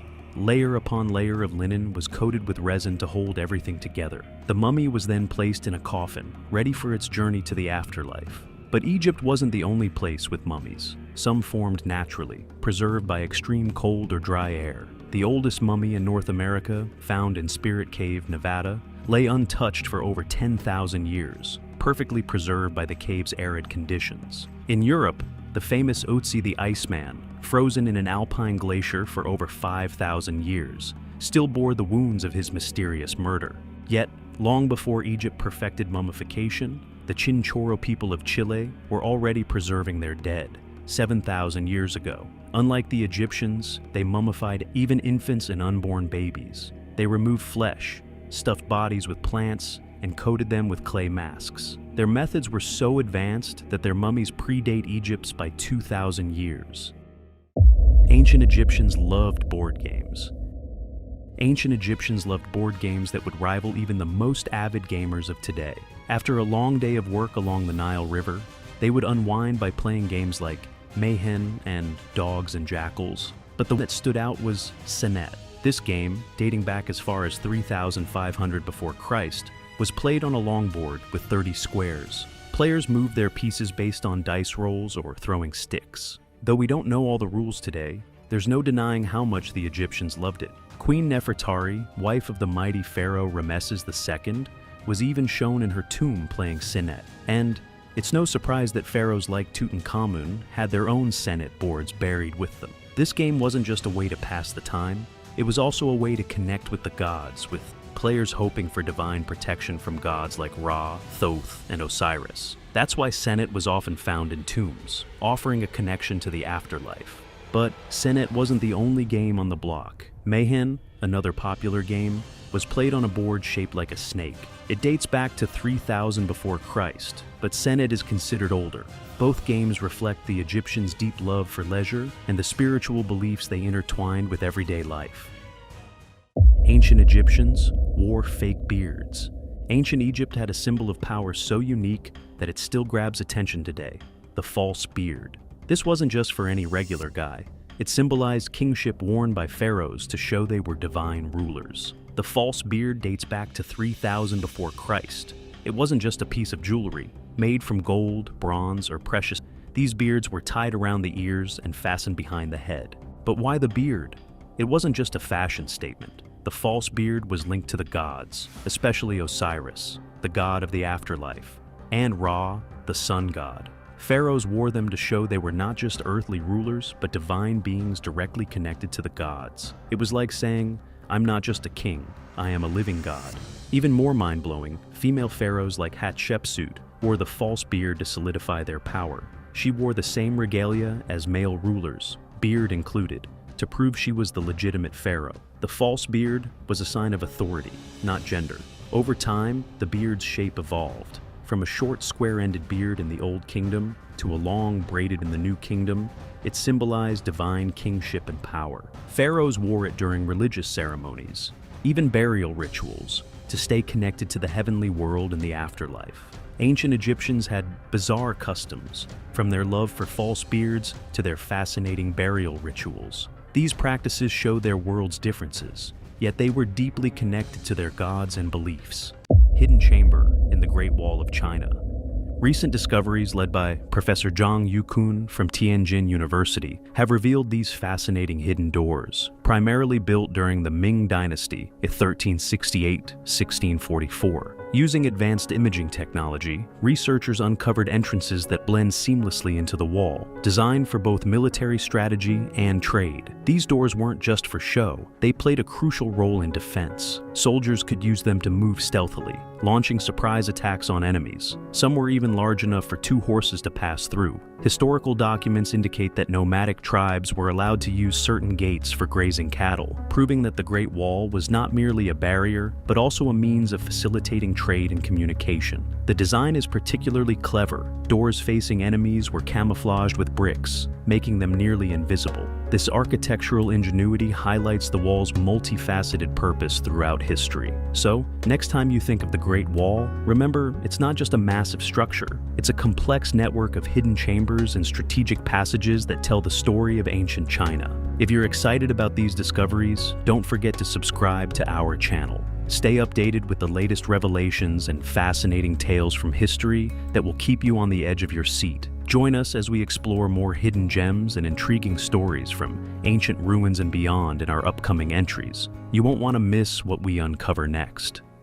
Doomsday Vault. What would happen to life on Earth if every plant species started to vanish? The answer lies in a remote location in the Arctic, Norway's Svalbard Global Seed Vault. This doomsday vault is a crucial backup for the world's crop diversity, storing seeds from around the globe to ensure humanity never loses its most vital resources. Nestled on the Norwegian island of Spitsbergen in the Arctic Svalbard archipelago, the Svalbard Global Seed Vault is a safety net for the world's food supply.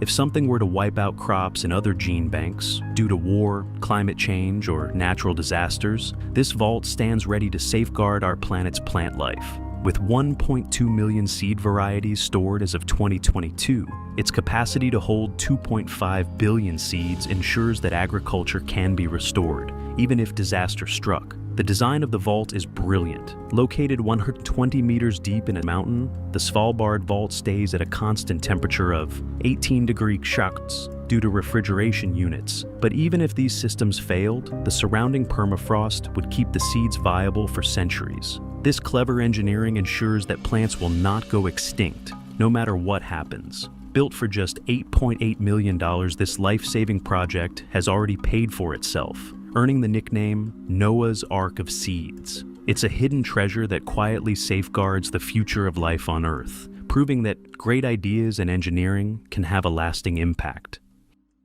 Padmanabhaswamy Temple Mystery. The Padmanabhaswamy Temple in Thiruvananthapuram, India, is one of the most mysterious and awe-inspiring places in the world, thanks to its secret underground vaults that have captivated both treasure hunters and historians alike. The temple, dedicated to Lord Vishnu, has stood for centuries, and its opulence and historical significance are well known. But what lies beneath its sacred grounds is the real intrigue. In 2011, the discovery of a hidden vault, Vault B, within the temple set off a firestorm of curiosity. Vault B, along with several other sealed chambers, was opened after years of speculation, and what was found inside shocked the world. Piles of gold coins, jewelry, precious, and ancient artifacts were uncovered. Estimates put the value of the treasure at over $22 billion, making it one of the wealthiest discoveries ever made. However, despite the wealth and beauty of the treasure, there is a catch. Vault B, in particular, has remained a subject of great mystery. The vault was found to be sealed so tightly that even modern technology struggled to open it.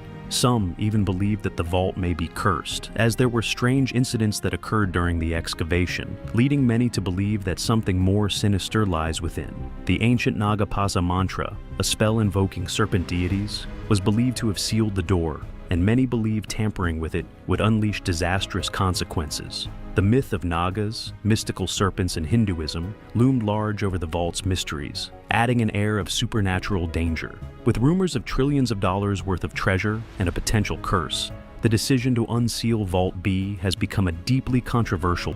Some fear the wrath of the Nagas, or even the end of the world if the vault is disturbed. Yet, the real mystery may not lie in what treasures are inside, but in why they remain hidden. Secret Egg Chamber of Thirumayam. The secret egg chamber of Thirumayam, located within the historic Thirumayam Fort in Tamil Nadu, India, is a fascinating enigma that has captivated the imagination of historians and archaeologists alike. Built in 1687 by Vijaya Raghunatha Sethupathi, the fort is a well-known landmark, but its hidden chambers contain secrets that stretch back over 1,000 years. At the heart of the mystery is the cosmic egg, a chamber that was accidentally revealed when an earthquake caused a door to crack open. Inside, an ancient lingam, a sacred cylindrical structure, was discovered, sculpted directly from the bedrock, using a technique called negative construction, meaning it was carved from the existing rock rather than built. This lingam is no ordinary religious symbol. It represents the emergence of Lord Shiva, with ancient carvings suggesting that Shiva himself is rising from the lingam. The design of the chamber hints at intentional concealment, sparking the question: what other secrets might be hidden beneath the hills surrounding Thirumayam? Ancient texts and local legends speak of the site's significance as the center of the earth in Tamil culture, further adding to the allure of this hidden space. Secret tunnels under Teotihuacan. Beneath the majestic Pyramid of the Sun at Teotihuacan, an ancient city in Mexico, lies a secret world that has captured the imagination of archaeologists and explorers alike: the hidden tunnels. These underground passages were uncovered in recent years, revealing a wealth of secrets about the city's mysterious past. In 2003, an expedition uncovered a hidden chamber beneath the pyramid, filled with thousands of artifacts, many of which were linked to the Teotihuacanos' spiritual beliefs. Among the most intriguing discoveries were liquid mercury pools, which were thought to symbolize the underworld. This discovery suggests that the ancient people believed the underworld was an essential part of the cosmos, and that mercury, with its fluid reflective properties, may have represented the flow of life and death. The tunnels, stretching deep beneath the structure, also revealed burial chambers, including offerings to the gods as well as symbolic objects such as jade, ceramics, and other precious items. These hidden spaces likely played a role in religious rituals, perhaps connected to the power of the pyramid and the cosmic forces that the Teotihuacanos revered. Though many questions remain about the purpose of these tunnels, one thing is clear. Teotihuacan's mysteries continue to unfold, and the depths beneath the Pyramid of the Sun are still holding on to their ancient secrets. Phantom Room in Neuschwanstein Castle. Neuschwanstein Castle, with its fairy tale towers and dramatic mountain backdrop, has captivated visitors for centuries. But lurking within its walls is a mystery that continues to intrigue. The Phantom Room, a sealed chamber believed to house the wildest dreams or darkest secrets of King Ludwig II. King Ludwig, known for his eccentricity and obsession with medieval legends, constructed Neuschwanstein as a personal sanctuary. However, during his reign, rumors spread of a hidden room, locked away from the public eye. Some speculate it contains the king's secret plans, perhaps reflecting his visionary designs for an idyllic, utopian world. Others suggest it might hold documents revealing his troubled mental state or even clues to his mysterious death in 1886. Despite several investigations over the years, the Phantom Room remains sealed, and its existence has never been officially confirmed. Was it a space designed for the king's solitary dreams, or a place where he hid something far more sinister? As the castle continues to enchant visitors, the mystery of the Phantom Room remains, drawing intrigue to this architectural wonder. What, if anything, lies behind the locked door, waiting to reveal the true depths of Ludwig's fantastical and perhaps troubled mind? Now, let's move on to the mysteries surrounding the Hypogum of Hal Saflieni. Hypogum of Hal Saflieni. The Hypogum of Hal Saflieni, located in Malta, is one of the most mysterious and fascinating ancient sites in the world. This underground necropolis, believed to have been in use between 4000 to 2500 BC, features an intricate network of chambers and passageways carved into the soft. Among these hidden chambers is the famous Oracle Room, where sound behaves in unusual ways, with voices seemingly amplified and distorted when spoken within. Researchers believe that this room could have been used for rituals or as a place to communicate with deities, as the acoustics could create a powerful effect on those present. The Hypogum is also home to thousands of skeletal remains, with evidence suggesting that it was used as a burial site for generations. The layout of the chambers and the mystery of their purpose has puzzled archaeologists and historians for decades. Some speculate that the site was a place of great spiritual significance, while others believe it was used for funerary practices. In recent years, the Hypogum has attracted increased attention as new technologies have allowed for further exploration of its hidden secrets. However, the full extent of its purpose and function remains a mystery, leaving scholars and visitors alike intrigued by its dark, silent chambers. Taj Mahal's Sealed Room. The Taj Mahal, an iconic symbol of love and architectural brilliance, remains surrounded by intrigue due to its sealed rooms, with legends suggesting they may hold hidden treasures or reveal secrets of Shah Jahan's architectural genius. Over the years, new developments reignited interest in these mysterious chambers. The Archaeological Survey of India once released photographs showing maintenance work conducted in closed underground cells located on the riverside of the Taj Mahal. These revelations sparked fresh debates regarding the existence and significance of the sealed rooms. In May 2022, a petition was filed by Rajneesh Singh, a media representative for the Bharatiya Janata Party, to investigate 20 rooms inside the Taj Mahal for potential Hindu idols or scriptures. However, the petition was dismissed by the Allahabad High Court, Speculation about these chambers suggests they might contain artifacts or documents that could shed light on the construction techniques used by Shah Jahan, or hold treasures that were hidden during times of upheaval. As curiosity continues to grow, further research and exploration may eventually uncover more about what lies beneath the Taj Mahal, deepening the understanding of its historical and cultural significance. Next, we turn to the enigmatic horloge, Prague's astronomical clock. Prague's astronomical clock, or horloge, has long enchanted visitors with its mesmerizing dials and moving figures. Yet, whispers persist of a hidden vault deep within its intricate mechanism, a chamber said to hold secrets from a forgotten era. Legend tells of a vault that can only be unlocked by aligning the clock's gears in a specific long-lost combination. During a 2018 restoration, workers stumbled upon tantalizing clues. Beneath a hollow statue of St. Thomas, they discovered an old letter hinting at concealed chambers. Experts found fragments of ancient mechanisms, fueling speculation that the vault may truly exist, buried beneath centuries of modifications. Some believe the vault contains cryptic manuscripts, possibly left by the clock's 15th century creator, Mikuláš of Kadaň. Could these documents hold forbidden knowledge or blueprints for the clock's more mysterious functions? Despite thorough searches, the vault's existence remains unconfirmed, and the precise combination of gears to unlock it remains a puzzle. For now, Prague's astronomical clock guards its secrets, challenging historians and dreamers alike. Could the horloge's most extraordinary treasure still be hidden, waiting for the right mind or hand to uncover it? The Osirian's secret vault.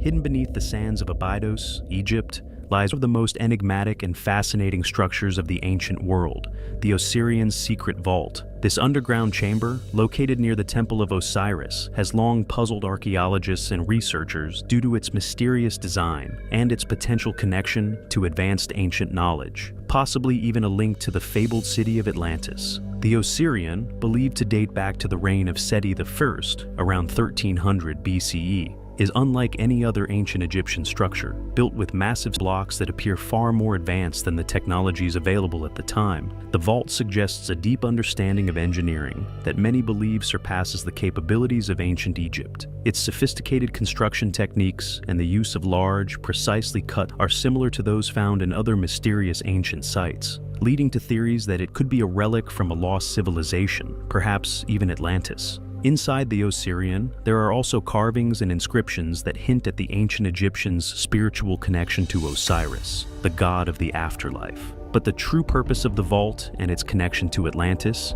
if any, remains a mystery. As researchers continue to explore Abydos, the Osirian's secret vault remains one of the most intriguing archaeological puzzles in Egypt, sparking speculation that it might reveal secrets of a forgotten, advanced civilization. Underwater Vault of Yonaguni. The crystal-clear waters off the coast of Yonaguni, Japan, hold a submerged mystery that has baffled archaeologists and historians for decades: the underwater vault. This submerged site, often referred to as the Yonaguni Monument, consists of massive formations, resembling a stepped pyramid or a series of terraces. Some believe this structure is not a natural formation, but rather the remains of a lost Pacific civilization. What makes this site even more intriguing is the rumored chamber hidden beneath the waters, said to hold artifacts or evidence that could reveal the truth about an ancient advanced society.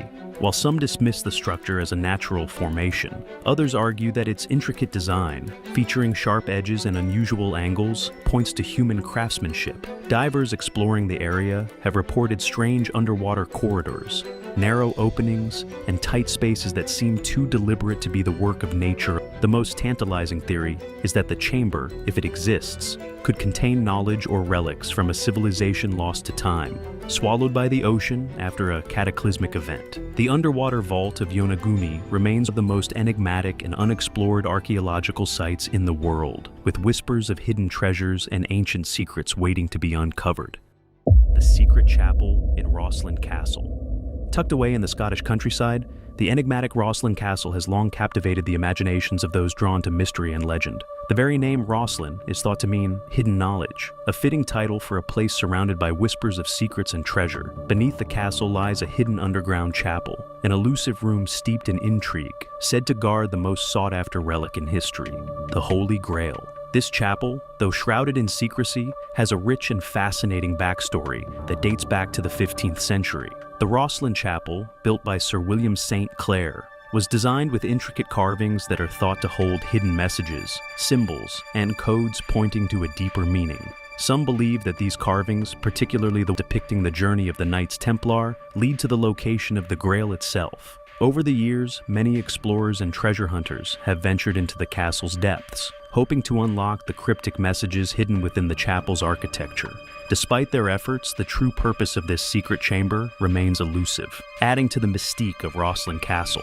Was the chapel truly meant to protect the Holy Grail, or is it simply another layer in the rich tapestry of legend surrounding this hauntingly beautiful place? Whatever the answer, the mystery of Rosslyn continues to fascinate, promising that more secrets may yet lie beneath its ancient. Next, let's step into the shadows of the Ghost Chamber in Edinburgh Castle. Ghost Chamber in Edinburgh Castle. At the heart of Scotland's iconic Edinburgh Castle lies a chilling secret, the Ghost Chamber. This eerie room, sealed off for centuries, holds whispers of dark rituals and unsettling encounters. The castle, a symbol of Scottish power and history, has long been associated with ghostly legends, but quite as mysterious as the tales surrounding this hidden chamber. It's said that the room was once the site of unspeakable rites, with echoes of the past lingering in its cold walls. The Ghost Chamber's history remains largely unknown, its door locked and forgotten for generations. However, those brave enough to enter the castle have reported inexplicable cold spots, strange noises, and fleeting glimpses of shadowy figures within its vicinity. Some believe that the chamber was once used for occult ceremonies, possibly linked to the turbulent political and religious conflicts of the time. The ghosts of those who perished in these rites may still wander within its walls, their presence felt by the living. Though sealed and left undisturbed, the chamber remains a source of fascination for paranormal investigators and history enthusiasts alike. The Vatican Archives' mysterious vaults. Deep within the Vatican lies a vault so secretive that its contents are known only to the Pope. While the Apostolic Archives house countless historical documents, rumors persist of a hidden vault that holds records too dangerous or controversial for the world to see. Some speculate that it contains ancient texts, possibly Gospels or scrolls, which could rewrite the history of Christianity. These might include lost writings of Jesus' apostles, or documents that challenge the established teachings of the Church. Other theories suggest the vault holds heretical records or sensitive information about early Christian power struggles, secrets that could undermine centuries of religious doctrine. Even more fantastical rumors surround the vault, with some claiming it hides artifacts of profound significance, perhaps even proof of extraterrestrial contact or ancient technology that predates modern civilization. Though the vault's existence is largely speculative, occasional leaks from the archives fuel the mystery. Only the Pope and a few high-ranking church officials are believed to have access. As the Vatican remains tight-lipped, the world is left to wonder what secrets are locked behind its doors, secrets that could change the course of history forever. The vault's mystery endures, leaving us to ask, what is the Vatican really hiding? King Tutankhamun's burial chamber extension. Beneath the golden sands of Egypt lies a tantalizing mystery. In 2015, radar scans of King Tutankhamun's burial chamber revealed a sealed-off area hidden behind the walls. Archaeologists believe this untouched space could be connected to Queen Nefertiti, the enigmatic ruler whose tomb has eluded discovery for centuries. This hidden chamber, tucked behind what appears to be a false wall, has sparked global excitement. Scans suggest the presence of metallic and organic materials, hinting at treasures or even mummified remains. Some experts theorize that King Tut's tomb was originally intended for Nefertiti, repurposed hastily after his sudden death. Could this extension hold the key to solving of Egypt's greatest archaeological mysteries? If it does contain Queen Nefertiti's final resting place, it may shed new light on her reign and her role in the Amarna period, of ancient Egypt's most fascinating eras. While the chamber remains sealed for now, its secrets are closer than ever to being revealed. With technology advancing and interest growing, we may soon witness a discovery that rewrites history. Will the lost queen finally emerge from the shadows of time? Only the sands of Egypt hold the answer. Lost Labyrinth of Hawara. Hidden beneath the sands of Egypt's Fayum oasis lies the most captivating mysteries of the ancient world, the Lost Labyrinth of Hawara. Ancient texts speak of this massive underground network, stretching for miles and filled with chambers lined with hieroglyphs and treasures, waiting to be fully explored. Built during the reign of Pharaoh Amenemhat II, this labyrinth was said to be more impressive than even the Great Pyramid. Described by ancient Greek historian Herodotus as having 3,000 rooms, it was an architectural wonder, filled with stunning artwork that told the story of Egypt's powerful past. For centuries, archaeologists have searched for this hidden marvel, but despite some promising finds near the Hawara Pyramid, the labyrinth remains elusive. Fragments of its walls and chambers have been uncovered, but most of it is still buried under the desert, holding its secrets close. Could there really be priceless treasures and ancient stories hidden in those chambers, as ancient texts claim? As technology advances, the possibility of discovering the labyrinth's full extent becomes more real with each passing year. The secret cavern of Mount Kailash. Mount Kailash, a sacred peak in the Himalayas, has long been a focal point of spiritual reverence for Hindus, Buddhists, and Jains. The mountain is believed to be the earthly home of Lord Shiva, but beyond its religious significance, there are rumors of a hidden cavern concealed deep within its rocky slopes, a cavern shrouded in mystery and forbidden to explorers. This secret cavern is said to contain ancient artifacts, or even hidden knowledge, with some legends claiming it holds the keys to unlocking cosmic secrets or ancient technologies. Some stories suggest it is the resting place of a lost civilization, perhaps with insights far beyond our time. Strange lights and unexplained phenomena around the mountain have only fueled these speculations, adding an aura of the mystical. Despite numerous attempts to explore the mountain's hidden caves, no one has ever found this elusive cavern. Extreme weather, rugged terrain, and its sacred status have kept the site largely untouched by modern explorers. The mountain is considered so holy that many believe it is protected by divine forces, keeping the cavern's contents hidden from those not worthy. The lost room of Montezuma's treasure. In the American Southwest, legends swirl around a hidden chamber known as the Lost Room of Montezuma's Treasure, believed to contain unimaginable riches, Aztec gold, sacred artifacts, and untold treasures. This mysterious room is said to be the final resting place of the treasures once owned by the Aztec Emperor Montezuma, hidden away to prevent them from falling into the hands of Spanish conquistadors. According to various accounts, after Montezuma's capture and death, the Aztec priests secretly concealed his treasures in a hidden room somewhere in the rugged desert landscape. Some say the chamber is buried beneath an ancient cliffside, or hidden inside a secret cave, marked only by obscure symbols and signs that have puzzled treasure hunters for centuries. Over the years, numerous expeditions have ventured into the desert to uncover the lost room, but have succeeded. Some believe the treasure could be buried beneath the ruins of an ancient Aztec city, while others speculate it's hidden in a remote and inaccessible part of the Southwest, perhaps somewhere near the Colorado River, or within the labyrinthine canyons of the American wilderness. As the search continues, the mystery of Montezuma's treasure only grows. Some buildings defy logic and leave even the most archaeologists stumped. From colossal structures that seem impossible to move to intricate designs built by cultures we barely understand. These 15 mysterious buildings built by unknown cultures have left a trail of unanswered questions. Angkor, the vanishing empire. Angkor in the jungles of Cambodia is like something out of a Lost World movie. At its peak, this sprawling ancient city was the beating heart of the Khmer Empire, with Angkor Wat, its most famous temple, standing as a jaw-dropping testament to their architectural genius.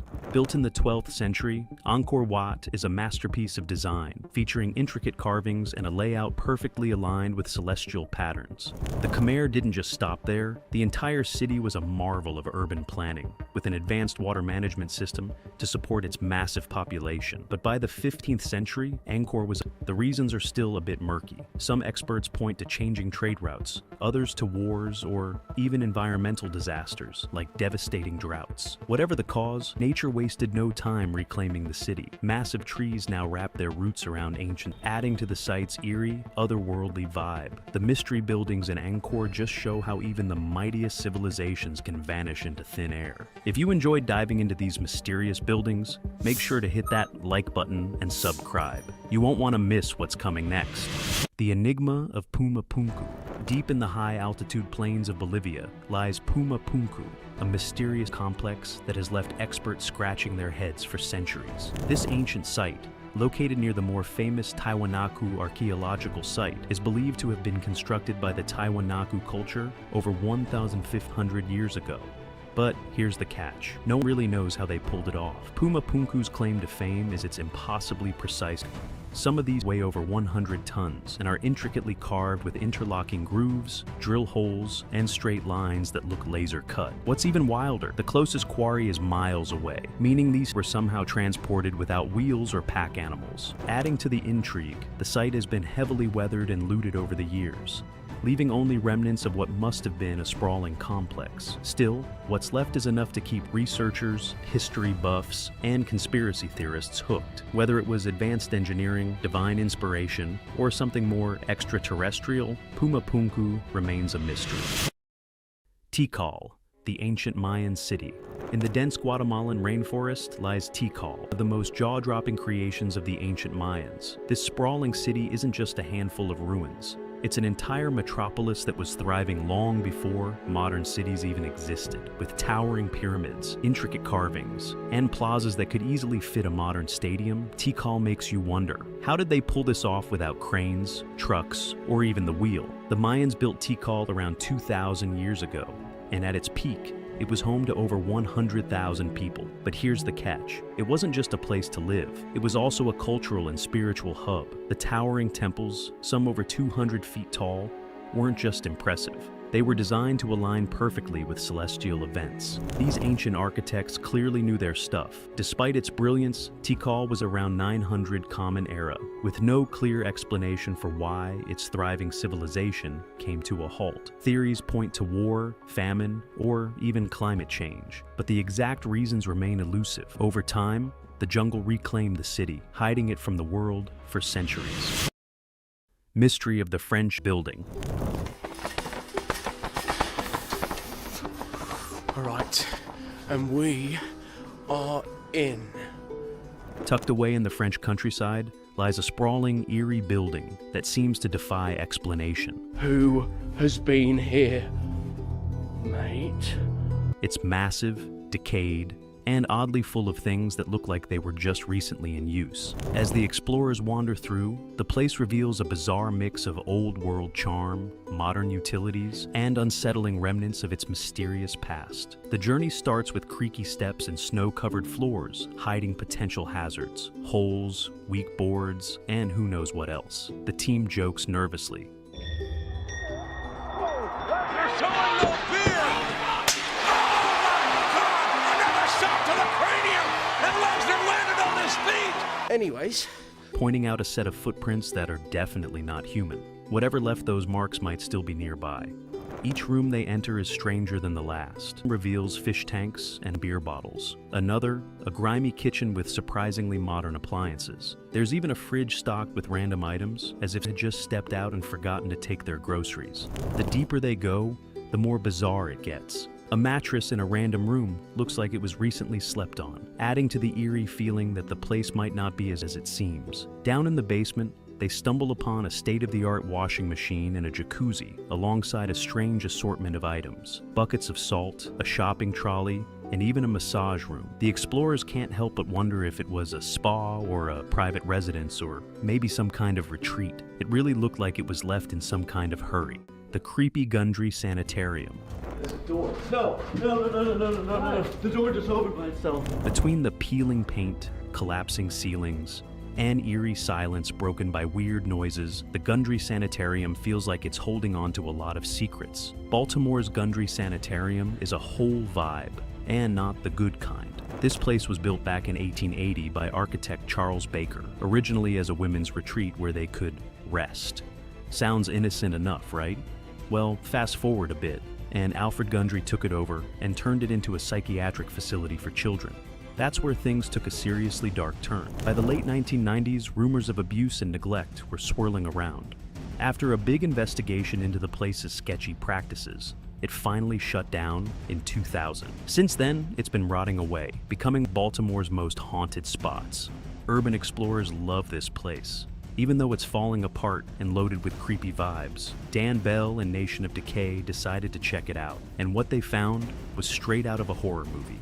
We're talking doors moving on their own, unsettling noises, and dolls, yes, actual dolls, that seem to mysteriously change positions. There's also a super chilling story about a kid being thrown off the roof.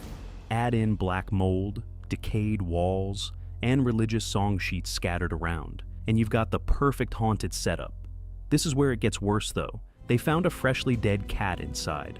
Like, it still smelled fresh, and if the paranormal activity wasn't enough, there are rumors about people living inside the walls who aren't too friendly to trespassers. The haunting ruins of Monte Palace Hotel.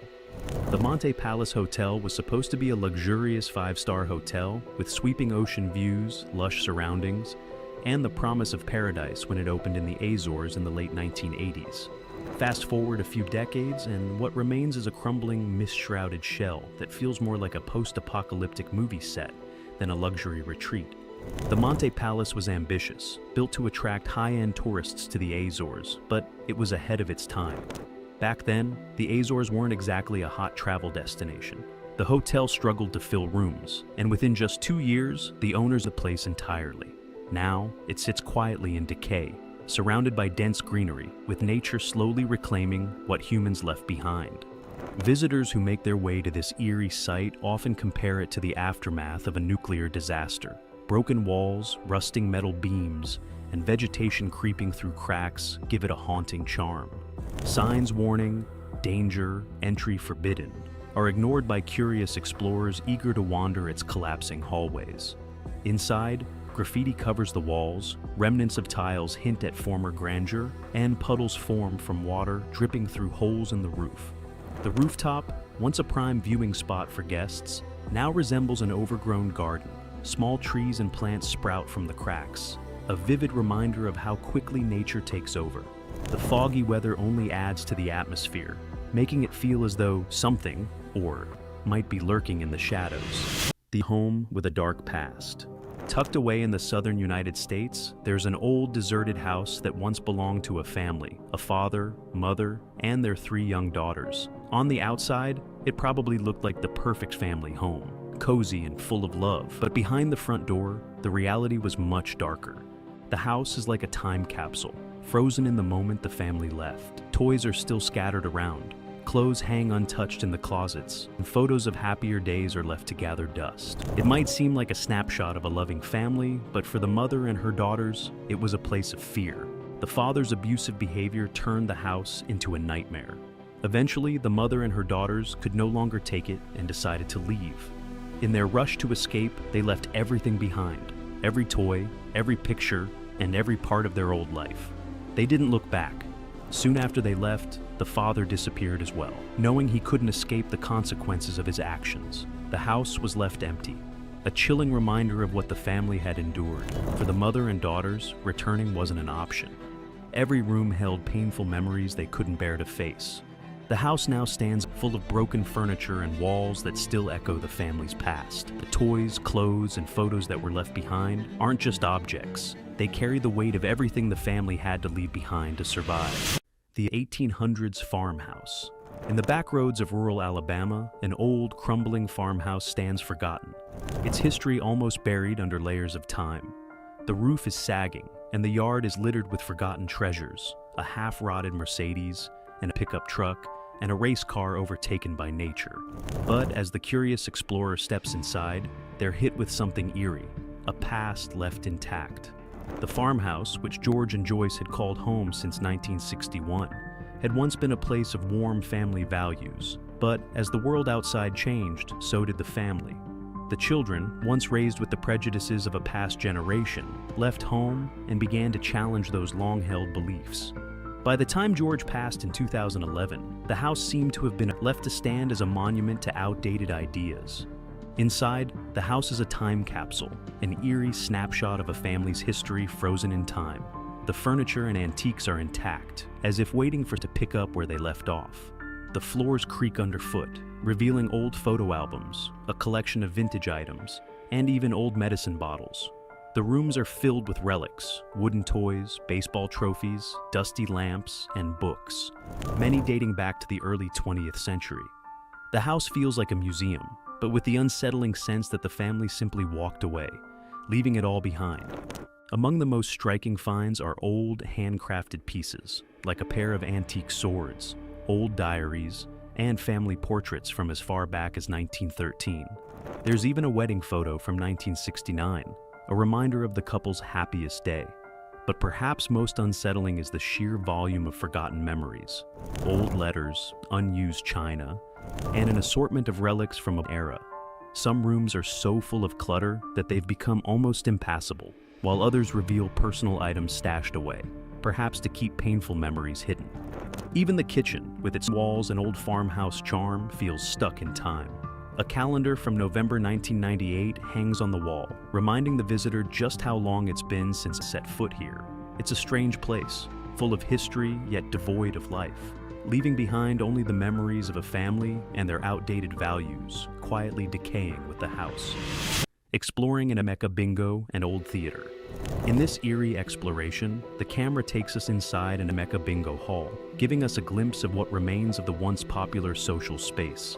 The atmosphere is strange, with bits of old furniture and relics scattered around, hinting at its past. The seating areas, while covered in dust and bird droppings, still stand as quiet witnesses to the place's former buzz. There's a lingering sense of nostalgia as the crew walks through the empty halls, some of which still carry the echoes of the past, with faded bingo number boards and broken-up tables. As they venture further, the explorers discover a forgotten projector room.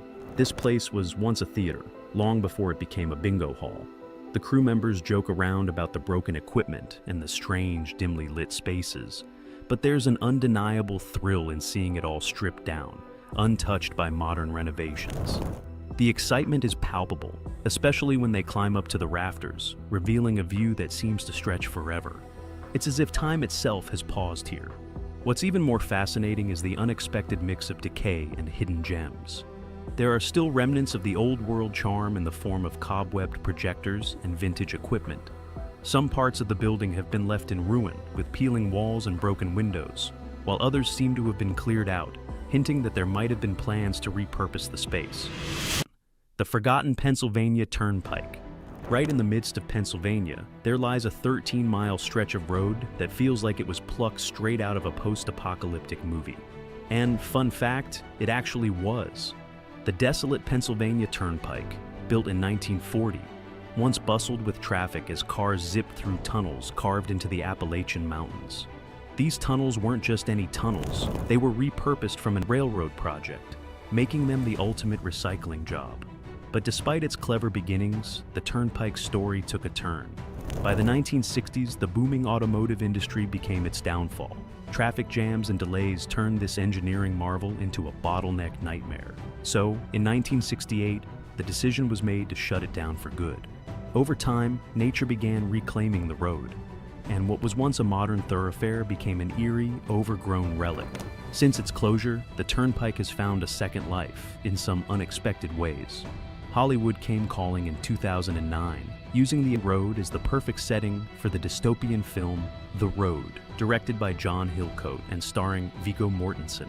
The military also saw potential in the empty tunnels and vast roadways, using them to store vehicles and aircraft, and even to train troops heading to Iraq in the early 2000s. Talk about a versatile piece of infrastructure. Today, the Turnpike is a shadow of its former self, with 2 tunnels and crumbling asphalt lending it a haunting vibe. Graffiti-covered walls, rusting signs, and the eerie quiet of nature reclaiming the land make it a magnet for urban explorers and history buffs alike. Walking along this forgotten stretch feels like stepping into another world, a place where time stopped and the echoes of the past linger. The Rothschild Mansion.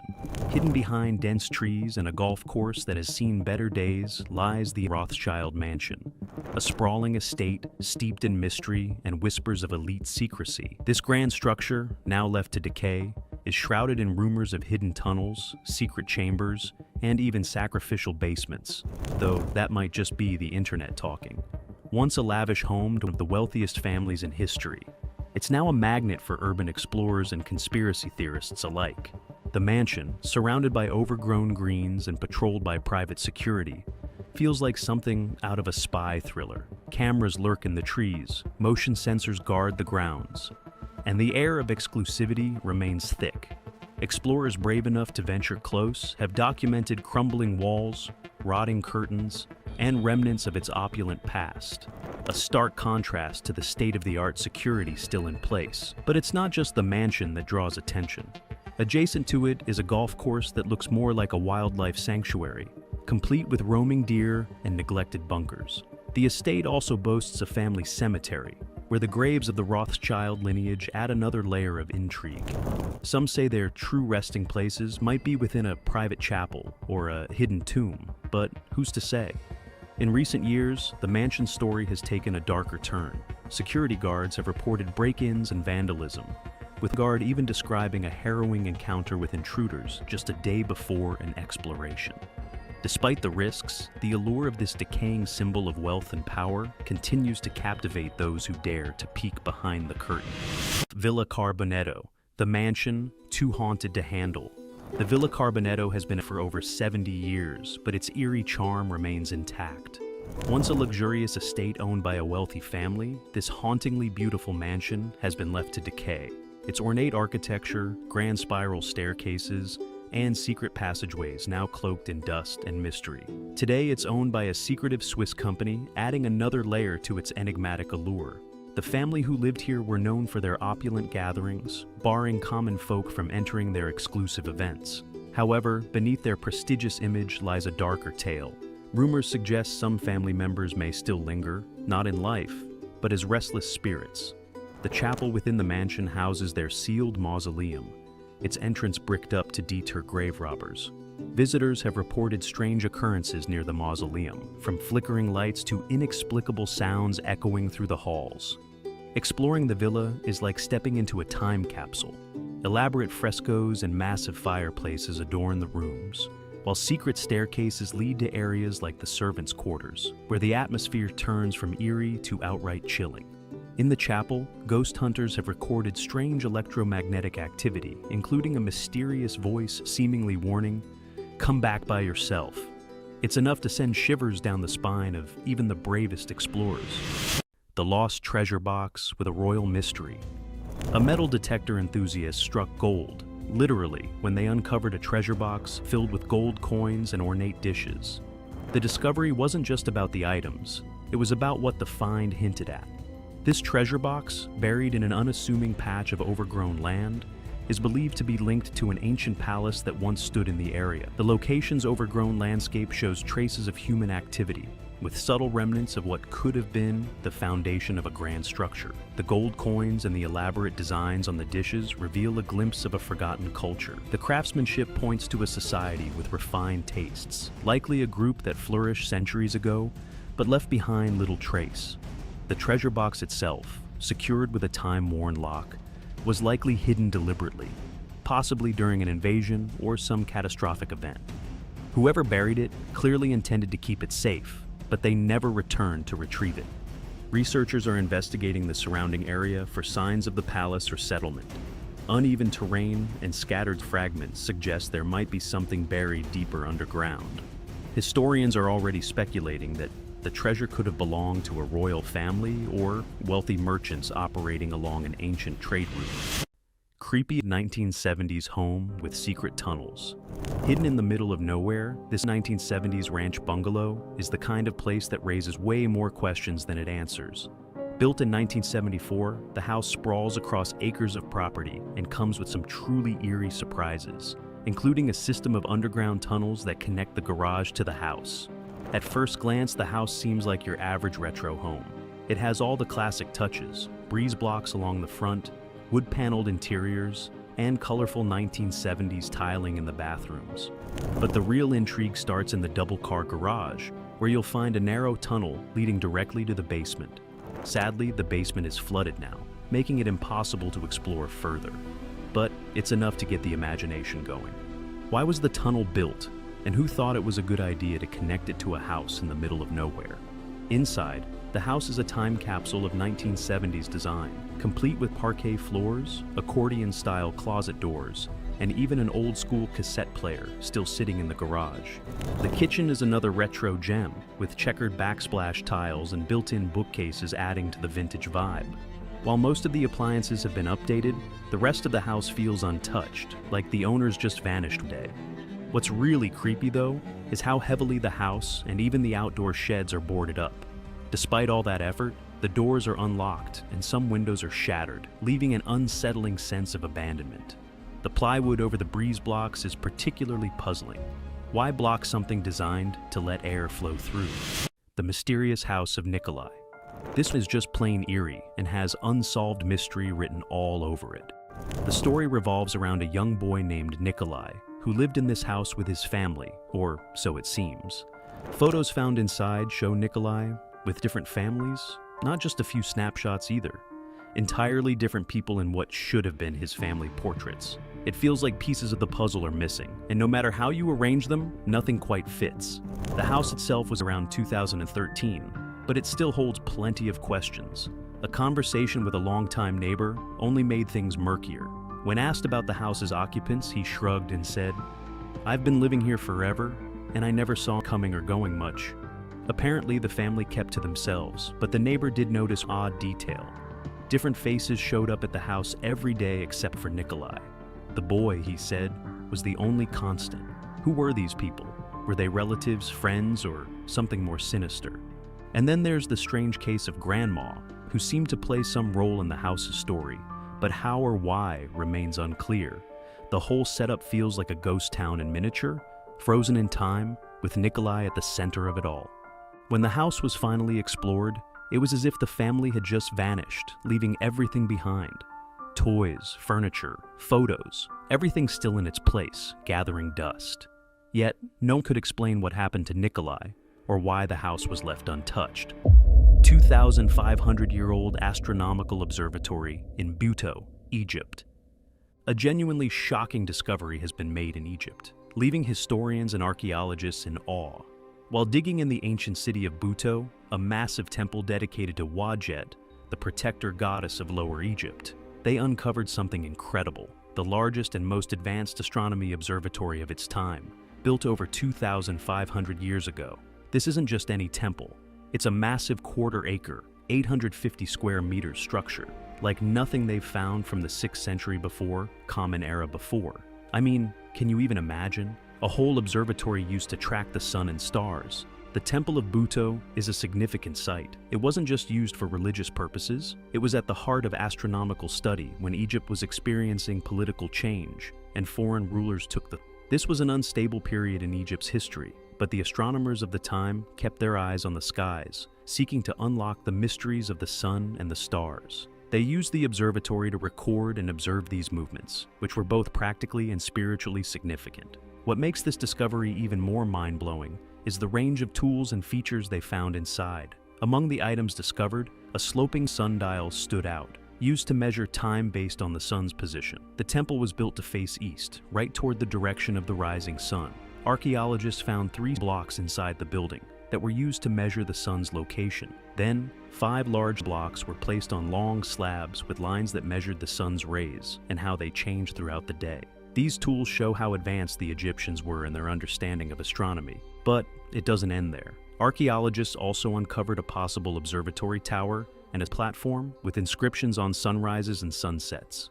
The walls were decorated with images of gods linked to the sky, such as Horus, the falcon-headed god whose eyes symbolize the sun and moon. These findings only add to the mystery of the temple and its role in ancient Egyptian society. As the excavations continued, the team uncovered more about how the ancient Egyptians performed astronomy. And trust me, this discovery is just the tip of the iceberg. It's a fascinating glimpse into a lost era, but the next find will blow your mind even more. But first, make sure to like and subscribe to the channel. Ancient Egyptian shipbuilding technology. The ancient Egyptians were shipbuilders way back in 3000 before Christ. They crafted hulls from wooden planks, but what caught my attention were the Abydos boats, a collection of 14 ships dug up in Abydos. These boats were unique, with their planks sewn together, using woven straps and reeds or grass packed between the planks to seal the gaps. These boats were found near a burial site for Pharaoh Khafre, but Get this. One of the boats dates back to around 3000 before Christ, and some pottery suggests the boats are even older. But there's more. Ever heard of the Khufu boat? It's one of the best preserved and largest ancient Egyptian boats ever found. This thing is massive, 43 meters long, 5.9 meters wide, and might not have been used for sailing. Some think it was a solar barge, a ritual boat for the pharaoh to travel with the sun, God through the skies. However, some researchers now believe it could have been used to ferry the pharaoh across the river after death.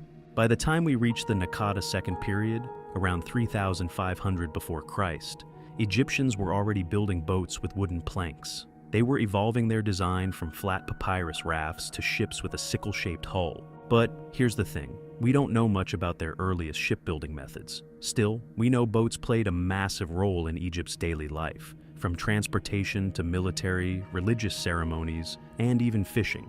And just when you think you've heard it all, a discovery in 2020 matched a description of an ancient Egyptian cargo ship written by the historian Herodotus. The vessels found in Thonis Heracleion had the exact features Herodotus described: staggered planks, a rudder, and a unique design.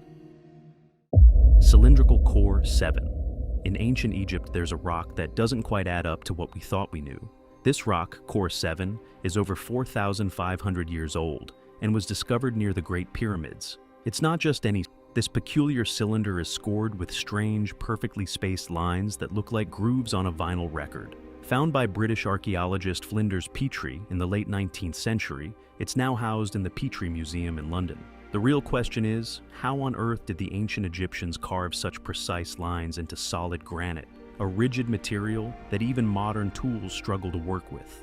Consider this. The Egyptians had nothing close to today's high-tech equipment. They had copper, a relatively soft metal, and no tools that could make marks in granite like those we see on Core 7. The idea that they used diamond-tipped drills seems absurd.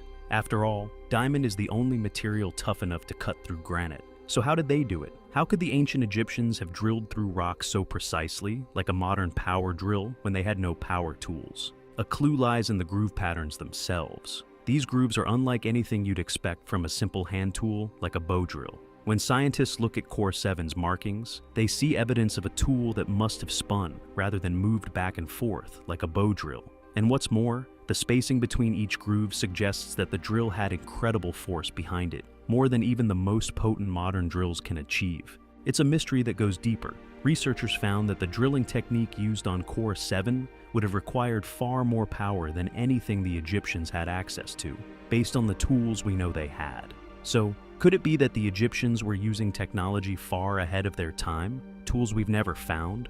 Tools that may have been lost to history? As we dive deeper into the mystery, it becomes clear that Core 7 could be evidence of something even more significant. Something we can only guess at. Was there once an ancient civilization with advanced technology that we don't know about? What kind of tools carved through granite? Tool modern drills powered by unknown forces? Even today, we can't fully explain it. The rock is like a puzzle carved in, with each groove raising more questions than answers. How did the Egyptians, with their limited tools, manage to create something so precise? Was it the Egyptians, or was there something more? What's your take on this? Share with us in the comments below. The Osirian. Let me take you on a journey to the most mysterious places in Egypt, the Osirian.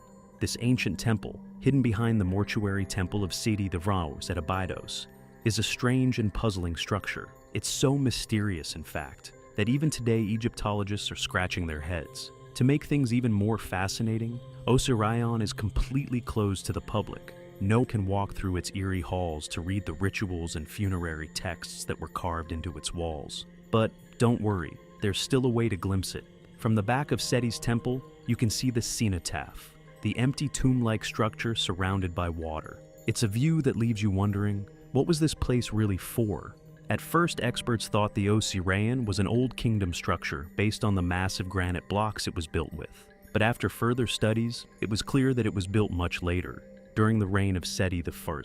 And now, it's often seen as a cenotaph for Osiris, the Egyptian god of the afterlife. Some even say it represents Seti himself, as Osiris. The design of the Osirian is unlike most other temples, with a central chamber surrounded by water to simulate an island. It's a long, 420-foot underground passage that reaches a thamber, which has 10 giant columns and a dummy sarcophagus at its center. This design is believed to be inspired by the tombs found in the Valley of the Kings. The temple was discovered by two famous archaeologists, Flinders Petrie and Margaret Murray, during their excavations in 1902 to 03.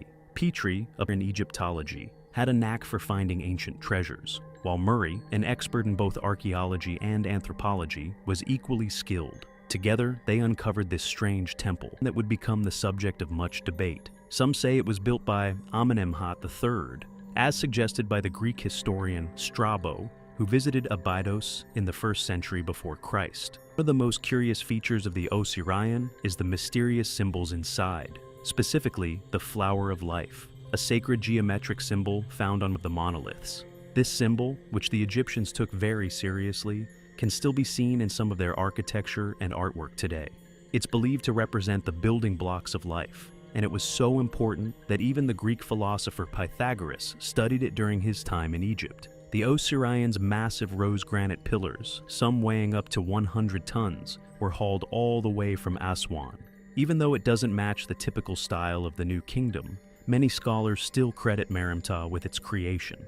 The reason the Osirion is built so low to the ground remains a mystery. Some believe Seti I chose this spot because the Osirion was already there, and he simply renovated it. This discovery is no doubt incredibly fascinating, but the next will truly leave you in awe. Ancient Egyptian granite sawing technology. I'm diving into the most mind-blowing mysteries of ancient technology, the way the Egyptians drilled through hard like granite and quartz. Now, this is a real head-scratcher because, despite all the ancient texts and artifacts we have, no one's been able to fully explain how they did it. There's a massive debate between two top Egyptologists, A. Lucas and Sir Flinders Petrie, about how exactly the Egyptians drilled granite all the way back in the 3rd millennium before Christ. Yeah, you heard that right, drilling granite. It all started in the 1800s when Petrie published his findings on a granite core with concentric lines running down its length that he believed was made using a tubular drill. To this day, no one can agree on how it was. Some believe the Egyptians used a tool made of harder materials, while others argue about the methods they might have used, like hammering with heavy smalls or using fire to crack this before working on it. What's truly wild is how the Egyptians handled such hard granite, basalt, and quartzite are rugged, rated 6 to 8 on the Mohs scale of hardness. So they needed tools that could withstand a ton of force and still do the job. The method they used was pounding this with dolerite tools, massive rocks that could break into granite. Another idea that keeps popping up is the use of fire to heat this and crack it open, making it easier to work with. They even might have used cold water to intensify the cracking effect. At the famous Aswan quarry, there's clear evidence that the Egyptians combined fire and pounding techniques. Dolerite pounders were found, and there were even traces of ash and coal, suggesting fire was part of the process too. The truth behind this ancient technology is still a mystery, and the debate rages on. Glassmaking technique. Glassmaking is one of the most mysterious and fascinating crafts of ancient history. The story of how humans first learned to make glass is still uncertain, but it's believed that the Egyptians were some of the first to master this art. Around 2500 before Christ, the people of Mesopotamia started making glass beads and amulets. Fast forward 1,000 years, and the Egyptians followed suit, creating stunning glass jewelry and decorative pieces. At first, glass wasn't precisely the everyday material we know today. It was made from a mixture of sand, lime, and soda, and in the beginning, it was primarily used for amulets, beads, and small figures. The first glass vessels appeared during the reign of Thutmose I in the New Kingdom, around 1500 before Christ. Egypt's expanding influence likely influenced this in the Middle East, where glassmaking had already begun to evolve. By the time the 18th dynasty arrived, glassmaking in Egypt was in full swing. But before true glass was created, the Egyptians used something called faience, a sort of precursor to glass. Faience was a mix of quartz sand and an alkaline substance coated with a shiny glaze and shaped into beads and small items. Then came the introduction of true glass, thanks to glassmakers captured by Thutmose II. These experts showed the Egyptians how to perfect the craft, and soon, the Egyptians were using glass not just for jewelry, but for more complex items. they employed a technique called core forming, which allowed them to shape glass into intricate forms. It wasn't until later, during the Roman era, that the glass-blowing technique was invented, making core forming obsolete. For the ancient Egyptians, glass was considered a rare, almost magical material. They saw it as a semi-precious, highly prized, and often controlled by royalty. Glass objects were considered luxury items and were sometimes given as gifts to favored officials. But glass wasn't always easy to make. The craft declined after the 21st dynasty, but was revived during the 26th dynasty, although it never reached the scale it had earlier. Glassmaking in Egypt didn't just stay confined to the kingdom. Archaeological evidence shows that glass was sought after, especially by the elites. Glass objects from Egypt and Mesopotamia were even found in Amarna. The demand for glass was so high that it became one of the most requested gifts in diplomatic letters. This discovery is undeniably intriguing, but a more mind-blowing story is just around the corner. Stay tuned. Shadoof technique.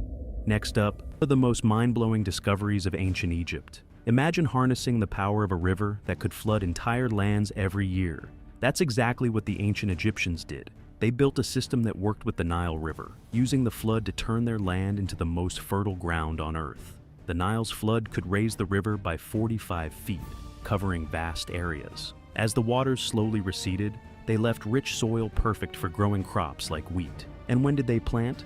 Just before winter. Harvest comes between mid-April and early May.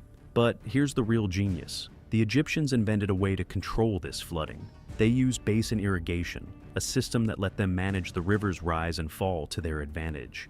Think of it like creating giant basins, huge areas surrounded by walls, where the floodwaters could be directed. These basins would hold water, soaking into the earth, and once the soil was thoroughly watered, the water would flow to another basin. It was the ancient Egyptian version of a water management system, all carefully planned to make sure crops got the perfect amount of water. When it comes to lifting water to those fields, the Egyptians had another incredible invention, the shadoof. This simple tool is nothing short of amazing. Picture a long pole on a pivot with a bucket at one end and a counterweight at the other. The operator would pull on the rope to lift the bucket from the canal, then swing it over to the fields that needed water. It works so well that even today, you can still see this device used in Africa and Asia. The shadoof was about making irrigation more straightforward and efficient, spreading far beyond Egypt, and showing just how intelligent these ancient people were. You're probably wondering how all this came to be. The shadoof, along with basin irrigation, dates back to around 3000 before Common Era. The first evidence of the shadoof came from Mesopotamia, but Egypt perfected it. Even tomb drawings from 1250 before Common Era show the tool in action, which means the Egyptians were ahead of their time. And what's even more fascinating, the shadoof didn't just help with irrigation. It symbolized how Egypt had mastered water flow to feed its people. Surgical instruments? Surgery in ancient Egypt? Yeah, it was way ahead of its time.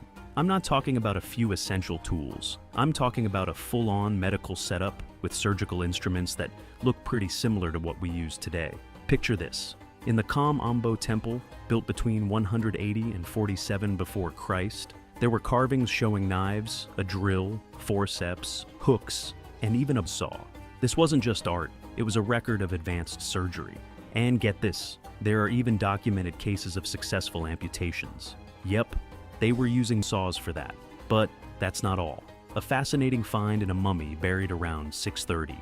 Before Christ revealed something pretty shocking, a metal pin in the knee.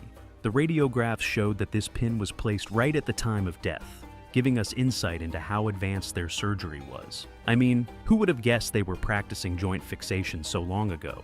If you think this is cool, wait until I tell you about the earliest known prosthesis, a big toe made for a woman found in Thebes. Talk about an ancient breakthrough. The Egyptians didn't just mess around with it. They had a deep understanding of human anatomy. They knew how the heart worked and how blood vessels were connected. Even cerebrospinal fluid wasn't a mystery to them. Sure, they had some misconceptions, like thinking the heart was responsible for all the body's fluids, including urine and tears, but they were onto something big. They even knew how to treat wounds, break and dislocate joints. For fractures, they used a plaster made of linen soaked in sticky material that would harden. They treated dislocated shoulders like we do today with the Coker method, and the tools they used, scalpels, forceps, scissors, just like ours. They could even perform circumcisions and had techniques for fixing hernias. But the story doesn't stop there. The Egyptians weren't just about physical health. They also understood the mind. They had practices for mental health, like writing down worries in letters to dead relatives. And they had specialists who could interpret dreams. This knowledge was documented in medical papyri, the ancient Egyptian equivalent of textbooks. These papyri describe diseases, treatments, and even magical spells they believed could help heal. The papyri that survive today are our key to unlocking their ancient medical practices. And I've got to tell you, it's mind-blowing. The next is the discovery I'm going to share with you. It's going to give shock to your brain even more. Hieroglyphic writing system. I've got to tell you about the most incredible breakthroughs in history, which unlocked the secrets of an entire civilization: Egyptian hieroglyphs. This writing system wasn't just a way to jot down things. Oh no, it was considered the words of God, and it was thought to hold magical powers. The Egyptians believed these symbols were divine. They weren't just used for ordinary stuff. They were carved on temple walls, tombs, and even jewelry. If you wanted some supernatural power, these symbols were your go-to. But here's the thing. Hieroglyphs weren't simple pictures. At first glance, you might think these symbols were cute drawings of animals, people, or objects. But no, they're much more complicated. They represented sounds like our letters do, but they also told you what a word meant. It's like seeing a picture of a man and realizing it's not just a picture, it's telling you what the word man sounds like and means in the context. Crazy, right? But how did we even know this? Well, it wasn't until Napoleon invaded Egypt in 1798 that the world got a peek into these treasures. A French captain named Pierre Bouchard found the Rosetta in 1799, which had the exact text written in 3 scripts: Greek, Demotic, and hieroglyphic. This discovery was like finding a treasure chest, but the key came from a genius named Jean-François Champollion. Now, Champollion wasn't just some scholar. By age 16, this guy could read Latin, Greek, and 6 ancient languages. He was already way ahead of the game. When it came to cracking the hieroglyphs, he had a huge advantage. He understood Coptic, a later Egyptian form. Thanks to his expertise, Champollion figured out that these symbols weren't just pictures. They represented sounds and meanings too. And that's when the whole thing clicked. Hieroglyphs were not just pretty pictures. They were a full-blown system for writing. But there's more. The ancient Egyptians didn't just use hieroglyphs everywhere. They kept them for special occasions like royal tombs and temples. Regular folks didn't get to use these sacred symbols unless they were wealthy enough to afford who could carve them. They used other scripts like hieratic for everyday stuff. But let's not forget that the hieroglyphs were always reserved for the elite. Mummification technology. In ancient Egypt, how they preserved the body after death was mind-blowing. They believed that to live on in the afterlife, the body had to be kept intact, looking as lifelike as possible. Imagine this: your body carefully dried out, preserved, and wrapped in layers of linen, ready for eternity. And they did it with such skill. It's like technology from another world. First, the heart stayed inside the body because it was believed to be the center of knowledge and emotion. The brain, however, was discarded and removed through the nose with special tools. They didn't need it because they believed the heart was where all the wisdom and intelligence lived. After that, the organs, except the heart, were carefully removed. The lungs, liver, stomach, and intestines were placed in unique canopic jars. These jars were kept with the body to ensure the organs were cared for in the afterlife. The real magic happened with the drying process. They used natron, a salt found in desert lakes, to dry the body. This salt pulled out all the moisture, stopping the body from decaying. The body would stay in the nation for about 40 days. Then it would be washed off, and the body would be preserved. It was now a dry, almost mummified shell, not just any shell. They even filled in sunken areas of the body with linen to make it look more lifelike. And to top it off, false eyes were added to make it seem even more real. Then came the wrapping. Imagine being wrapped in hundreds of yards of linen. Each finger and toe was wrapped separately. Sometimes amulets were placed between the layers for protection. The body was then coated with resin, making it harder for decay to even think about getting through. The process was so detailed, it took a full 70 days to finish. Now, the tombs weren't empty either. Everything the person needed for the afterlife, from furniture to food lists, was placed in the tomb. Priests performed rituals, like the opening of the mouth, to help people use their senses in the afterlife. The mummy was placed in its coffin, sealed, and ready for the journey ahead. This practice was so incredible that it's still hard to believe such ancient methods preserved bodies for thousands of years. The technology and machines of ancient Egypt were far more advanced than we ever expected. They used methods to preserve the body that still baffle scientists today, showcasing skill and knowledge beyond their time. It's incredible to think that thousands of years ago, they had technology that could rival some of today's advancements. This glimpse into their world only makes us wonder what other secrets they left behind. The burning library of Alexandria.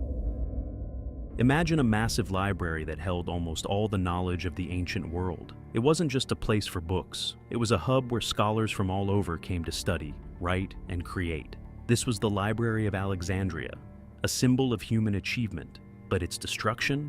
That's history's biggest mysteries. Who or what caused the downfall of this incredible treasure? The library was founded in 283 BCE by Ptolemy I Soter, a ruler who followed in the footsteps of Alexander the Great.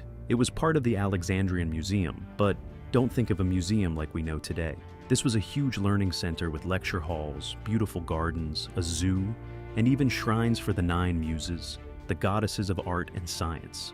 At its height, the library had over 500,000 scrolls from places like Assyria, Greece, Persia, Egypt, and even India.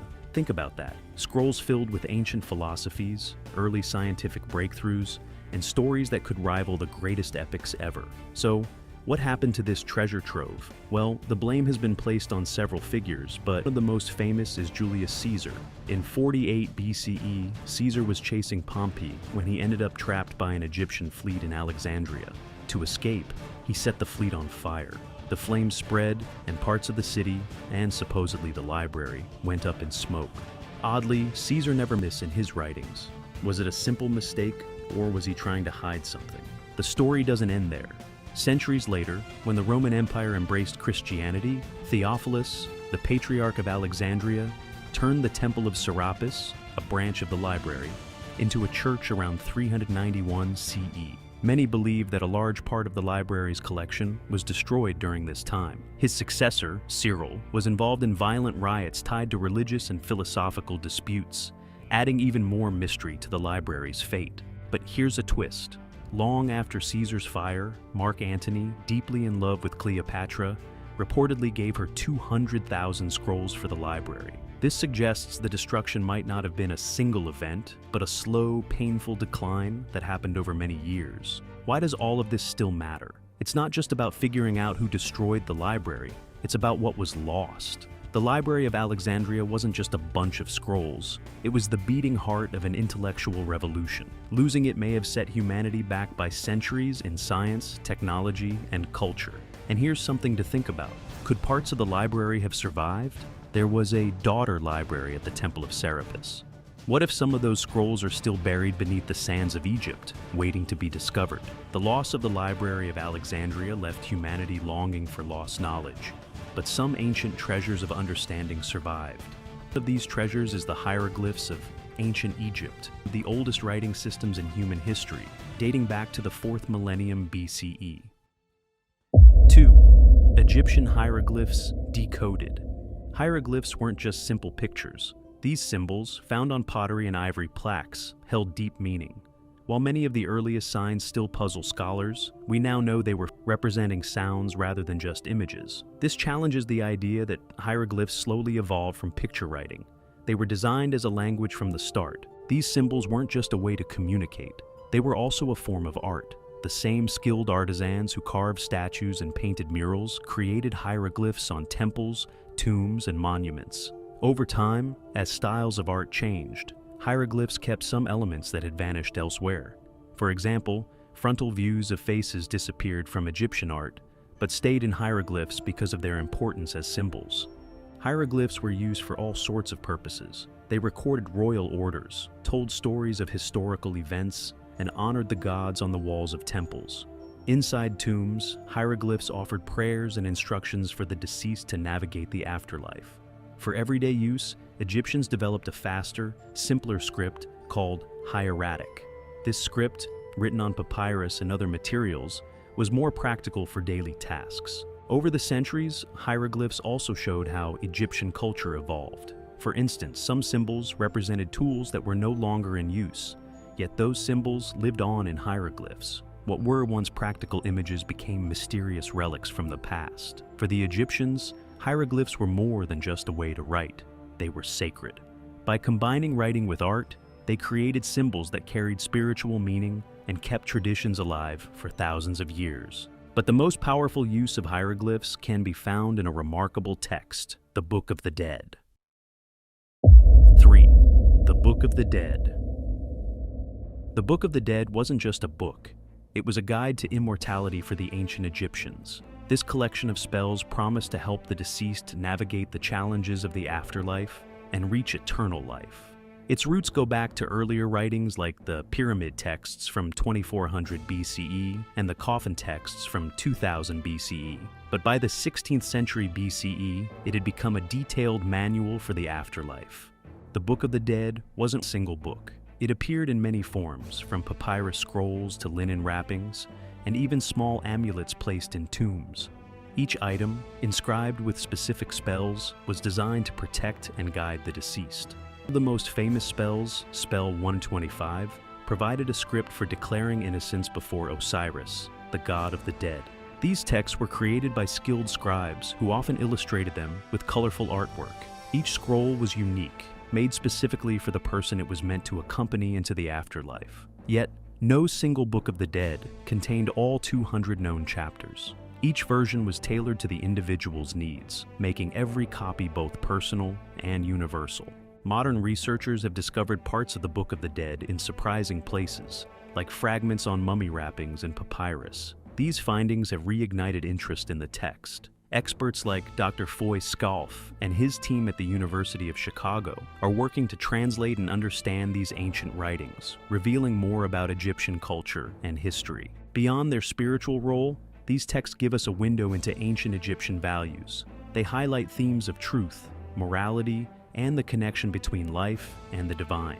The Book of the Dead wasn't just about death. It reflected a deep belief in the importance of living a good life. The Book of the Dead unlocked the secrets of the afterlife for ancient Egyptians, guiding souls with hieroglyphs and spells. But what if those same mysterious symbols had remained an unsolved enigma? That might have been the case if not for an extraordinary discovery, the Rosetta, a find that would crack the code of hieroglyphs and bring ancient Egypt's lost language back to life. 4. Rosetta discovery. In the summer of 1799, near the town of Rosetta, now called Ras Shadid, on Egypt's Mediterranean coast, a discovery was made that would change history forever. Napoleon Bonaparte was on an expedition to expand his empire and challenge British dominance when his soldiers stumbled upon a black granite slab covered in 3 types of writing: hieroglyphic, Demotic, and Greek. This incredible find, now called the Rosetta, became the key to understanding ancient Egyptian hieroglyphs. The story began when Napoleon's men were building a fort and came across the... Realizing it could be important, French officer Pierre-François Bouchard made sure it was preserved. But after the French surrendered in 1801, this became British property under the Treaty of Alexandria. By 1802, it was shipped to England, where it sparked a race among scholars to figure out its secrets. Many tried to crack the code, but 2 names stand out: Johann David Åkerblad, a Swedish diplomat, and Thomas Young, an English scientist. Both made progress, but it was a French scholar named Jean-François Champollion who finally solved the mystery. By comparing the Greek writing to the hieroglyphs, he realized that hieroglyphs weren't just pictures. They also represented sounds. Champollion's knowledge of Coptic, a language related to ancient Egyptian, helped him piece it all together. On September 27, 1822, Champollion shared his findings in Paris. His discovery unlocked the language of the pharaohs, allowing us to hear the voices of a civilization that had been silent for over 1,000 years. The Rosetta did more than just decode a language. It gave us a window into the lives, beliefs, and culture of ancient Egypt. Today, it's a symbol of human determination and curiosity, a reminder of how much we can learn when we work to understand the past. The Rosetta helped us understand ancient writing, but Egypt's stories weren't told through words. The tomb of Nefertari offers a stunning visual journey into the world of the afterlife. Let's travel to the Valley of the Queens to explore a masterpiece of art and devotion. 5. Nefertari's eternal game. In the Valley of the Queens lies one of the most beautiful tombs in Egypt, QV66, the final resting place of Nefertari, the great royal wife of Pharaoh Ramesses II. Discovered in 1904 by archaeologist Ernesto Schiaparelli, this tomb is famous for its incredible wall paintings that bring Nefertari's life and afterlife journey to vivid life. One of the most fascinating images in the tomb shows Nefertari playing Senet, an ancient board game. In Egyptian belief, Senet wasn't just a game, it symbolized the soul's journey through the challenges of the afterlife. In the painting, Nefertari sits gracefully, wearing a flowing linen gown, golden jewelry, and the majestic vulture headdress of a queen. Her is invisible, emphasizing the spiritual nature of this game. The walls of her tomb are covered with colorful scenes of gods, star maps, and sacred texts that guide her to eternal life. Every detail of her image is carefully painted. Her almond-shaped eyes, soft rosy cheeks, and elegant posture. The vibrant colors, reds, blues, and gold, still catch the eye, even after thousands of years. Sadly, the tomb has suffered damage over time. Floods, bacteria, and even the breath of visitors caused harm to the delicate paintings. Between 1988 and 1992, a major restoration project worked to save what was left, and now access to the tomb is highly restricted to protect it for future generations. Nefertari's tomb is more than just a burial site. It's a testament to the love Ramesses II had for his queen, and a lasting symbol of ancient Egyptian art and spirituality. It reminds us that for the Egyptians, life and the afterlife were deeply connected, and beauty was a pathway to eternity. Nefertari's tomb gave us a glimpse of the stunning beauty and deep symbolism in ancient Egyptian art. Every stroke of paint seemed to tell a story. But what if there's more to these paintings than meets the eye? Modern technology has uncovered hidden details in the artwork of the Theban necropolis, revealing secrets that have been buried for centuries. 6. Secrets of Theban art. Egyptian art is famous for its precision, beauty, and timeless elegance. For centuries, people believed these masterpieces were created to follow strict rules, leaving no room for change or error. But in 2023, researchers used advanced technology to reveal something surprising: hidden layers and changes in paintings from tomb chapels in the Theban necropolis near the River Nile. Using portable chemical imaging tools, scientists studied two paintings from the Ramesside period, right where they were created. The first painting showed a subtle but meaningful alteration, the repositioning of a figure's arm. Why was this change made? No one knows for sure, but it shows that even small details matter greatly. The second painting featured Pharaoh Ramesses II, and researchers found changes to his crown and royal attire. These adjustments likely reflect shifting beliefs or political changes during his reign, adding new layers of meaning to the artwork. These discoveries are incredibly rare, but they change the way we think about Egyptian art. What once seemed rigid and unchanging now appears more dynamic and adaptable. Experts believe there could be many more hidden secrets waiting to be found with advanced tools and techniques. Studying the paintings in their original setting is also key. By analyzing them in the tomb chapels, researchers can understand more about the environment and conditions in which they were created. These findings challenge the idea that ancient Egyptian art was set in or painted, and instead reveal it as a living, evolving form of expression. The paintings of the Theban necropolis remind us that even the most celebrated works of art can hold surprises. As these hidden layers come to light, they invite us to take a closer look at other masterpieces, like the breathtaking wall paintings of Karnak Temple. 7. Karnak Temple paintings. Karnak Temple is the most iconic sites in Egypt, located in Luxor. This massive temple complex was built to honor Amun, the chief god, and its walls are covered with some of the most stunning paintings of ancient times. These paintings, created over centuries from the Middle Kingdom to the Ptolemaic period, are rich in color and meaning. They show religious rituals, offerings to the gods, and visions of the afterlife. Every detail was carefully crafted to honor the divine and ensure spiritual success for the people depicted. Symbolism plays a big role in these artworks. Blue represents rebirth and fertility, while gold stands for divinity. You'll also see recurring motifs like the lotus flower, which symbolizes creation and renewal, and the scarab beetle, a sign of transformation and protection. The technique used to create these masterpieces is called fresco secco. Artists painted directly onto dry plaster, which allowed the colors to last for thousands of years. One of Karnak's most famous areas is the hypostyle hall, with its towering columns covered in carvings and paintings of gods and pharaohs. This hall is a perfect blend of art, architecture, and devotion, capturing the essence of ancient Egyptian beliefs. The paintings are often paired with hieroglyphic inscriptions that explain the scenes, naming the people and rituals depicted.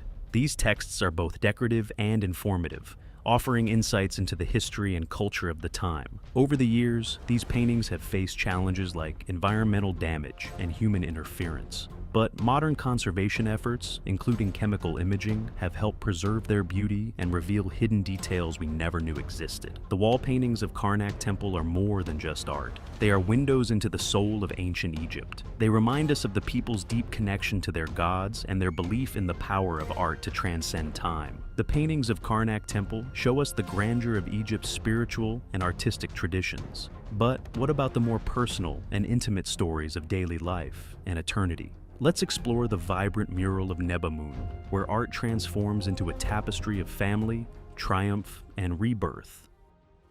8.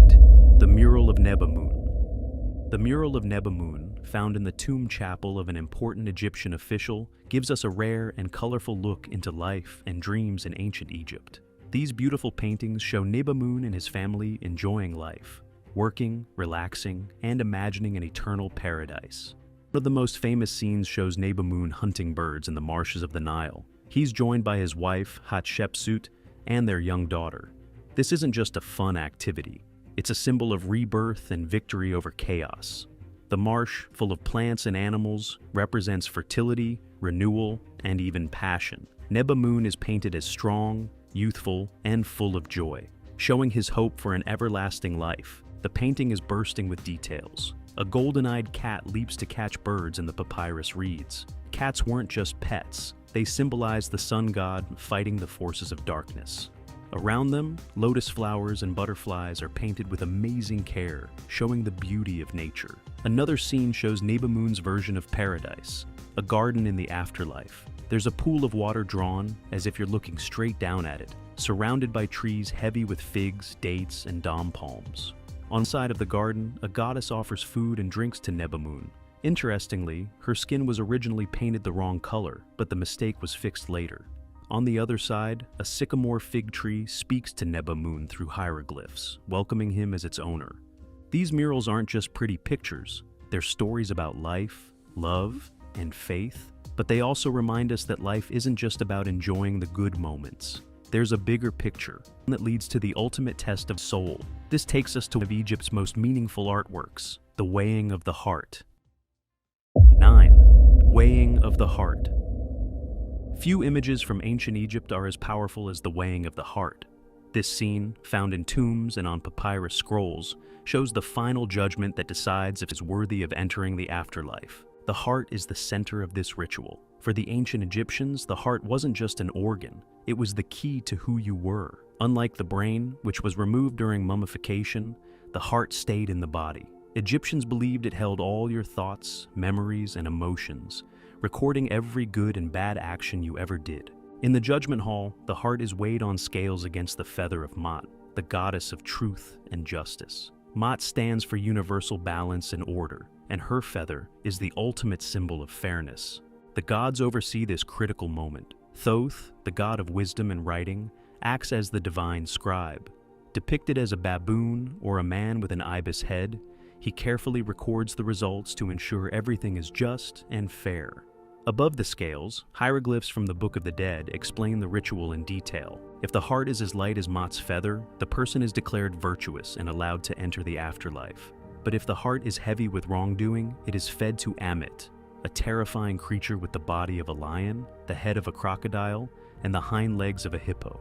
This means the person's soul is destroyed, ending their chance at eternal life. This mural is more than just art. It's a moral lesson. It shows that the ancient Egyptians believed every action had consequences, even after death. But what happens when the scales tip in your favor? What does paradise look like for who passes the test? The murals of Nebamun gave us a glimpse, but the journey through ancient Egyptian art continues, revealing even more about the afterlife and the lives of Egypt's elite. The Weighing of the Heart shows us the spiritual stakes of the afterlife. But what about the everyday life of ancient Egypt's elite? The Tomb of Mena gives us a vivid picture of the wealth, duties and beauty that shaped their earthly existence. 10. The Tomb of Mena. Hidden in the cliffs of Luxor's West Bank, the Tomb of Mena gives us a fascinating look at the life of a man who wore many hats, both as a high-ranking scribe and as an overseer of the pharaoh's fields. This tomb, with its stunningly preserved artwork, has amazed people for generations. Mena's role as part of Egypt's elite is clear from the titles written on the tomb's walls. He was responsible for supervising field scribes, making sure harvests were measured correctly, and reporting to the central government. These jobs highlight how important agriculture was to Egypt's economy and how much trust was placed in Mena to manage it. The paintings in Mena's tomb, created during the time of Pharaoh Amenhotep III, show not just his work, but also his personal life. The image shows Mena wearing the Gold of Honor, a special necklace given to him by the king as a reward for his service. His wife, Hinutawi, is by his side in nearly every scene. Her titles, like Chantress of Amun and Mistress of the House, show that she came from a noble family and had wealth of her own. The art in this tomb is truly amazing. The figures are painted with warm ochre, their faces showing small noses and large almond-shaped eyes. Even their hairstyles, with strands of hair escaping their wigs, are in the style popular under Amenhotep III.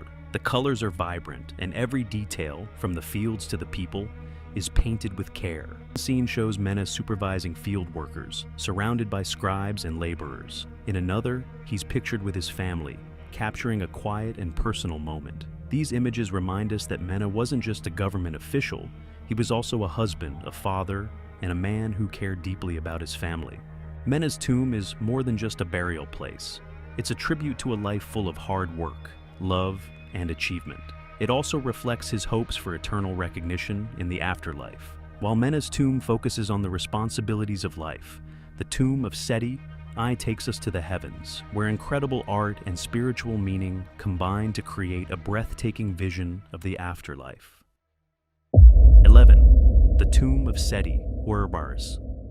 The tomb of Seti I, located in the Valley of the Kings, is one of the most spectacular burial sites in ancient Egypt.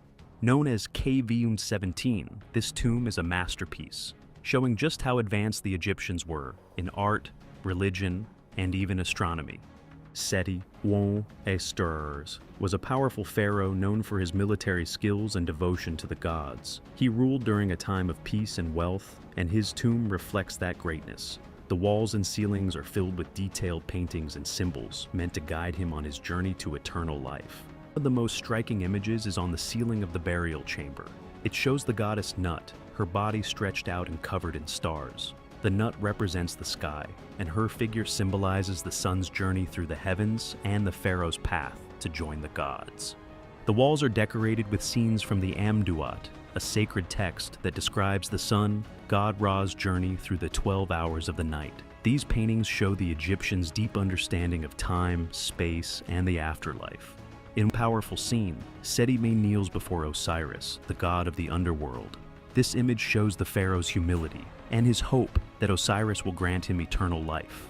The connection between Seti and the gods is a central theme in the tomb's artwork. Another amazing feature is the celestial map painted on the tomb's ceiling. It shows constellations, stars, and the phases of the moon, proving how much the Egyptians knew about astronomy. For them, the stars weren't just points of light. They were directly connected to the afterlife and the gods. Seti's tomb is more than just a beautiful resting place. It's a combination of art, science, and spirituality, all working together to celebrate a ruler's journey to eternity. German archaeologist Karl Richard Lepsius carefully documented the tomb's artwork in 1844, helping preserve its details for future generations. The Tomb of Seti. The tomb is a true wonder, a place where the heavens and the earth come together in perfect harmony. It shows the incredible artistic and spiritual heights of ancient Egypt. History's mysteries are more than just stories. They're the key to understanding who we are and where we came from.